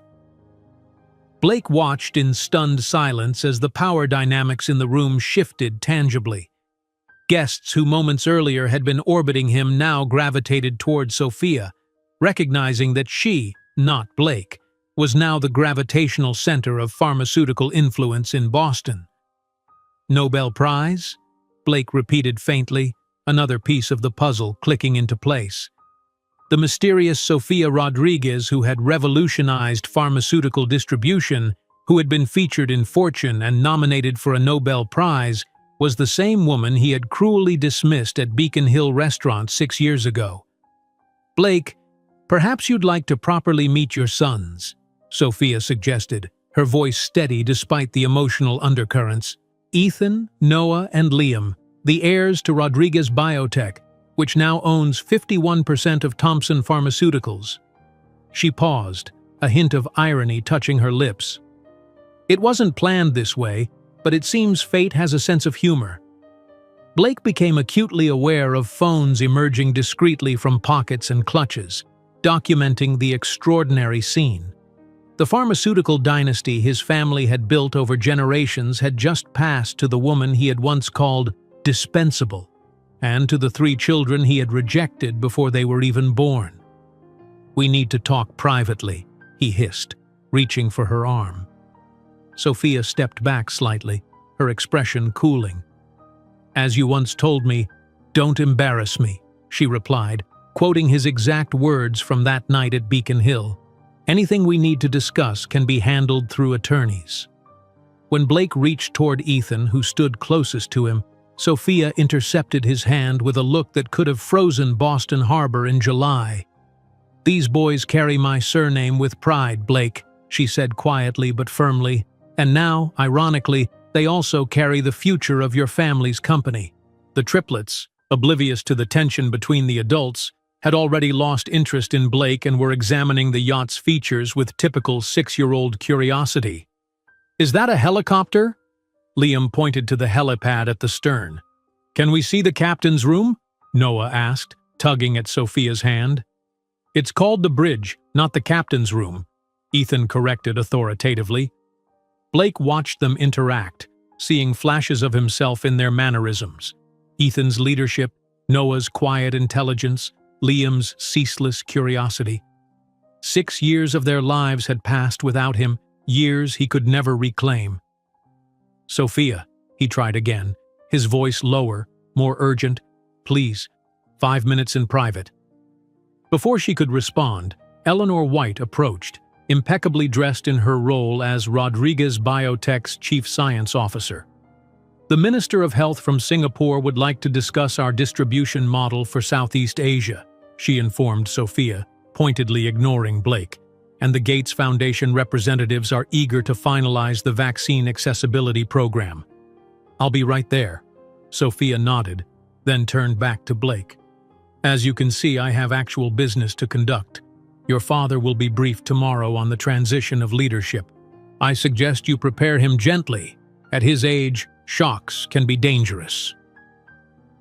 The calculated kindness in this last comment, her concern for his father's health despite everything, struck Blake like a physical blow. He watched helplessly as Sophia guided the boys toward a cluster of influential guests, all eagerly waiting to meet the woman who had revolutionized pharmaceutical pricing while simultaneously executing one of the most stunning corporate takeovers in Boston history. For the remainder of the evening, Blake moved through his own celebration like a ghost, watching as Sophia effortlessly commanded the room that should have been his domain. Investors who had declined his calls for months crowded around her, eager to align themselves with Rodriguez Biotech's vision. Scientists whose research Thompson had rejected as commercially unviable discussed breakthrough treatments that would save millions of lives under Sophia's leadership.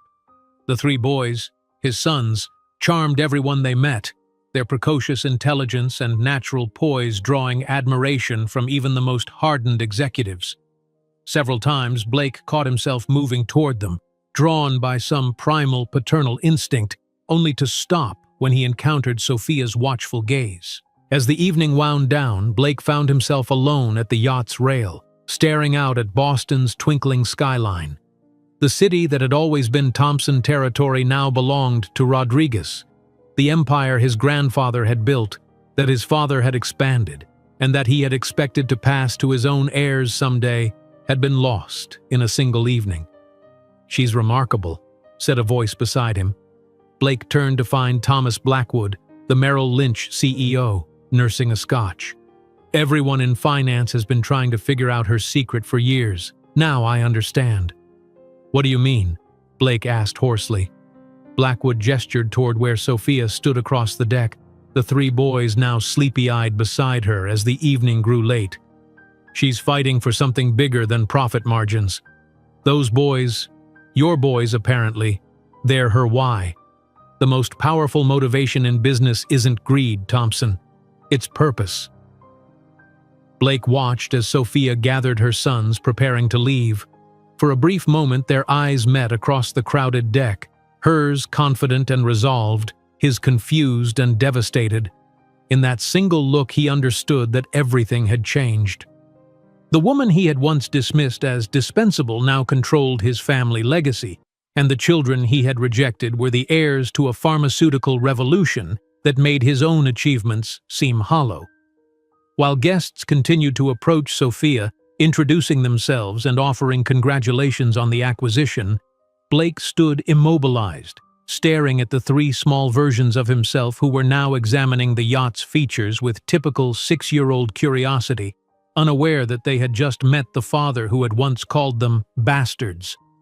While guests continued to approach Sophia, introducing themselves and offering congratulations on the acquisition, Blake stood immobilized, staring at the three small versions of himself who were now examining the yacht's features with typical 6-year-old curiosity, unaware that they had just met the father who had once called them bastards. The consequences of that fateful night on the Manhattan Legacy were swift and merciless. Blake awoke the following morning to his phone vibrating incessantly on his nightstand. Notifications flooded his screen, missed calls from board members, text messages from his publicist, and dozens of news alerts. With growing dread, he opened the Wall Street Journal app to find his humiliation splashed across the digital front page. Herdeiro Thompson encontra filhos que não sabia existir, no dia em que perde controle da empresa familiar. The American headline was equally devastating. Thompson heir meets unknown triplets as family loses control of pharmaceutical empire. Below the headline was a photo that made his stomach lurch. Sophia standing poised and confident in her Chanel suit, the three boys looking up at him with identical expressions of innocent curiosity, and Blake himself with the stunned look of a man watching his world collapse. The photographer had captured the exact moment of recognition, when the color had drained from his face as he realized who stood before him. Within hours, social media exploded with side-by-side comparisons of Blake and the triplets. The resemblance was undeniable. The same piercing blue eyes, the same jawline, even the same slight tilt of the head when concentrating. Comments ranged from sympathetic to scathing, with hashtags like Josh Thompson triplets and Rodriguez revenge trending nationally. His phone rang again, his father this time. "Is it true?" William Thompson demanded without preamble, his voice strained in a way Blake had never heard before.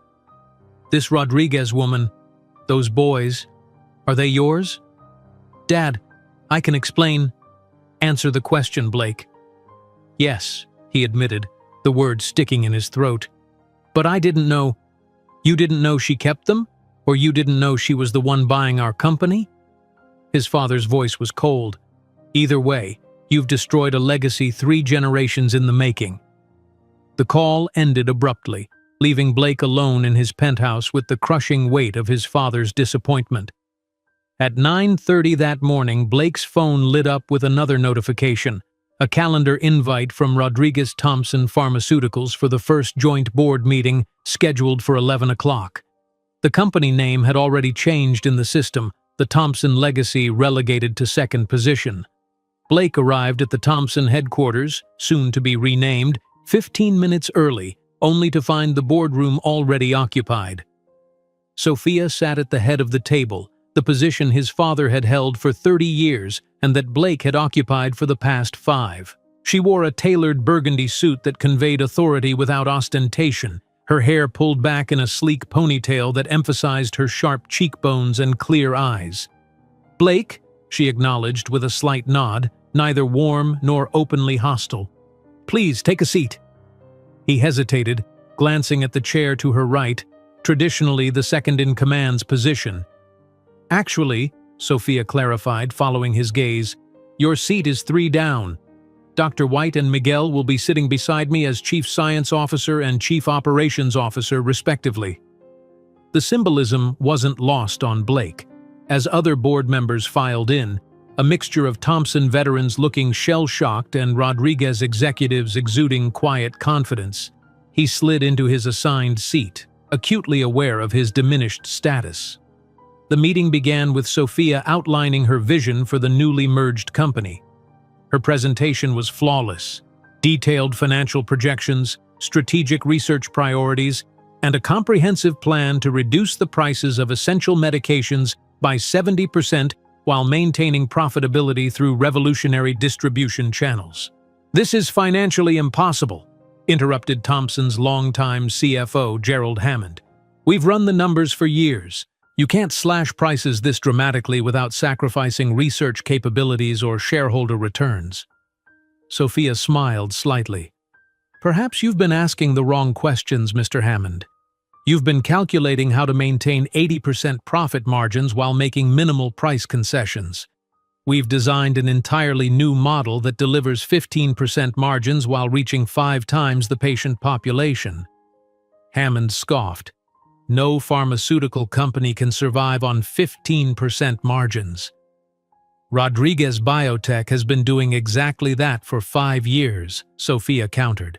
"Our return to investors has outpaced Thompson's by 28% despite, or rather because of, our pricing structure." As the presentation continued, Blake watched the room's dynamics shift. The Thompson executive's skepticism gradually gave way to reluctant respect as Sophia detailed innovative approaches to problems they had considered unsolvable. Even Hammond fell silent when she demonstrated how their combined research capabilities could accelerate breakthrough treatments while actually lowering development costs. "How did you do it?" asked Thomas Blackwell, one of the oldest Thompson directors, after Sophia had walked them through her patient-centered distribution model. "We've tried for years to reduce costs without sacrificing margins."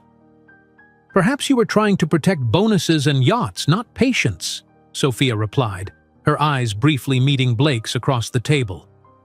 The meeting concluded with a vote on the new corporate structure. Sophia as CEO, her trusted lieutenants in key positions, and Blake reassigned to Director of Strategy, a position that sounded important but carried no real decision-making authority. It was a courtesy title, designed to save face while stripping him of power. 2 weeks after the boardroom restructuring, Blake stood outside Sophia's office, 3 identical teddy bears tucked awkwardly under his arm and handwritten cards clutched in his hand. Her assistant regarded him with thinly veiled suspicion. "Dr. Rodriguez is on a call with the WHO Director General. She might be a while." Blake nodded, settling into a visitor's chair to wait. The Rodriguez-Thompson headquarters, formerly Thompson's exclusive domain, had been rapidly transformed. Where once there had been oil paintings of Thompson patriarchs, now hung photographs of patients whose lives had been saved by accessible medications. The executive floor, previously restricted to senior management, now featured a state-of-the-art childcare center where employees' children, including Sophia's triplets, received education alongside daycare. 20 minutes later, Sophia's door opened. She paused momentarily upon seeing Blake, then nodded to her assistant. "It's fine, Janet. I can spare 15 minutes." Inside her office, once his father's, then his, Blake felt disoriented by the changes. Gone was the mahogany furniture and leather-bound medical texts, replaced by modern functional pieces and walls covered with children's artwork. A photograph on her desk showed the triplets at what appeared to be a science fair, their faces alight with excitement as they displayed a project on DNA extraction. "What can I do for you, Blake?" Sophia asked, remaining standing rather than taking a seat behind her desk. He held out the teddy bears and cards awkwardly. "I want to meet my sons. Properly." Sophia's expression remained neutral. "Why now? You've had 6 years." "I didn't know they existed," he protested. "Not really. Not beyond dismissing the possibility that I was carrying your children? Beyond offering me money to solve the problem?" Her voice remained even, professional, though the words themselves carried the weight of their history. Blake placed the bears on a nearby chair. "I know I don't deserve it, but they do. They deserve to know their father." "No, Blake," Sophia corrected him. "What they deserve is stability, not a father who appears when he discovered they are heirs to an empire." I can change, Blake insisted, a note of desperation entering his voice. Let's have dinner, all 5 of us, please. Sophia studied him for a long moment, her expression unreadable. The power dynamic between them had completely reversed. Once he had been the arbiter of her fate, deciding she was unworthy of his world. Now she held his future in her hands. I'll do something better, she finally said. Family therapy, with a psychologist specialized in parental reunification. If you're genuinely interested in knowing them, and not just in recovering control of the company, that's the path forward. Therapy? Blake repeated, the concept foreign to his upbringing where Thompson men handled problems with money, not emotions. Yes, therapy, Sophia confirmed. First individual sessions for you, then supervised meetings with the boys when the therapist believes you're ready. This isn't a negotiation, Blake. It's the only option I'm offering. In the weeks that followed, Blake surprised himself by embracing the therapy process. Dr. Levinson, a no-nonsense psychologist specializing in high-conflict family reunifications, forced him to confront uncomfortable truths about his priorities, privilege, and the damage his abandonment had caused. Why do you want to know these children now? Dr. Levinson had asked in their first session. They're my sons, Blake had answered automatically. They were your sons 6 years ago when you told their mother they would never carry your surname, the therapist countered. What's changed? The question haunted Blake through 4 weeks of intensive therapy, forcing introspection he had avoided his entire life. The first supervised meeting with the triplets took place in a neutral playroom at Dr. Levinson's office. Blake arrived 30 minutes early, pacing nervously as he waited. When Sophia finally entered with the 3 boys, his heart contracted painfully at the sight of them, dressed not in the formal sailor outfits from the yacht, but in ordinary children's clothes, sneakers scuffed from playground use. Boys, this is Mr. Thompson, Sophia introduced him carefully. He's going to spend some time getting to know you today. Are you really our biological father? Ethan asked directly, using terminology that seemed advanced for a 6-year-old. Yes, Blake answered, kneeling to their level. I am. Why haven't we met you before? Noah questioned, his quiet voice carrying genuine curiosity rather than accusation. Blake glanced at Sophia, who nodded slightly, indicating he should answer truthfully but appropriately. I made mistakes, he said simply. Big ones, and I've missed knowing you because of them. Do you like dinosaurs? Liam interjected, apparently satisfied with this explanation and ready to move to more important matters. Yes, I suppose I do, Blake replied, caught off guard by the conversational shift. Good, Liam declared, because I have many questions about the biomechanical plausibility of Brachiosaurus neck structures that my science teacher couldn't answer. To Blake's surprise, he found himself genuinely enjoying the time with the boys, even when they spoke in scientific terminology he barely understood or showed more interest in DNA extraction than in sports or typical children's activities. They were nothing like he would have expected his sons to be, and yet he found himself increasingly fascinated by their unique personalities. 6 months after the confrontation on the yacht, the merged Rodriguez-Thompson Pharmaceuticals announced a groundbreaking program to make essential medications accessible to underserved populations globally. The press release featured a photo of the new leadership team, Sophia as CEO flanked by her original team members, with Blake positioned off to the side as Director of Strategy. That Sunday, following a supervised visit to the Museum of Science with the triplets, Blake and Sophia sat on a bench in Boston Common while the boys explored a nearby playground under the watchful eye of their nanny. Did you plan all of this? Blake finally asked, the question that had haunted him for months. Buying my company? Humiliating me publicly? Sophia smiled, watching her sons playing in the distance. Life rarely follows plans, Blake. When you abandoned me, my only plan was to survive to raise our children.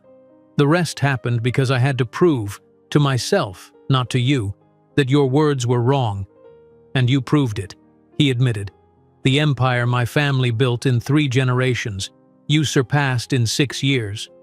The difference is that I never built thinking about empires, she replied. I built thinking about people who couldn't afford their medications. Success was a consequence, not a goal. Blake observed the triplets, seeing himself and Sophia reflected in them. Will they ever forgive me for not being there? That depends more on you than on them, Sophia answered, standing up. We are no longer trapped in the past, Blake. I am no longer that desperate student, and you are no longer the arrogant heir. We are just two people trying to do what's best for 3 extraordinary boys. As they walked to gather the children, Blake finally understood the magnitude of all he had lost, and the small miracle of having a second chance he didn't deserve. Not with Sophia, whose indifference was more painful than any resentment could be, but with 3 small scientists who shared his genes and their mother's brilliance. While the sun set over Boston, the city where everything had begun, an unlikely family attempted to rebuild something that had never really existed before, but which might, just might, find its own path to healing. If you enjoyed today's video, I'm sure you'll love the next one. Don't waste time. Just click on the screen.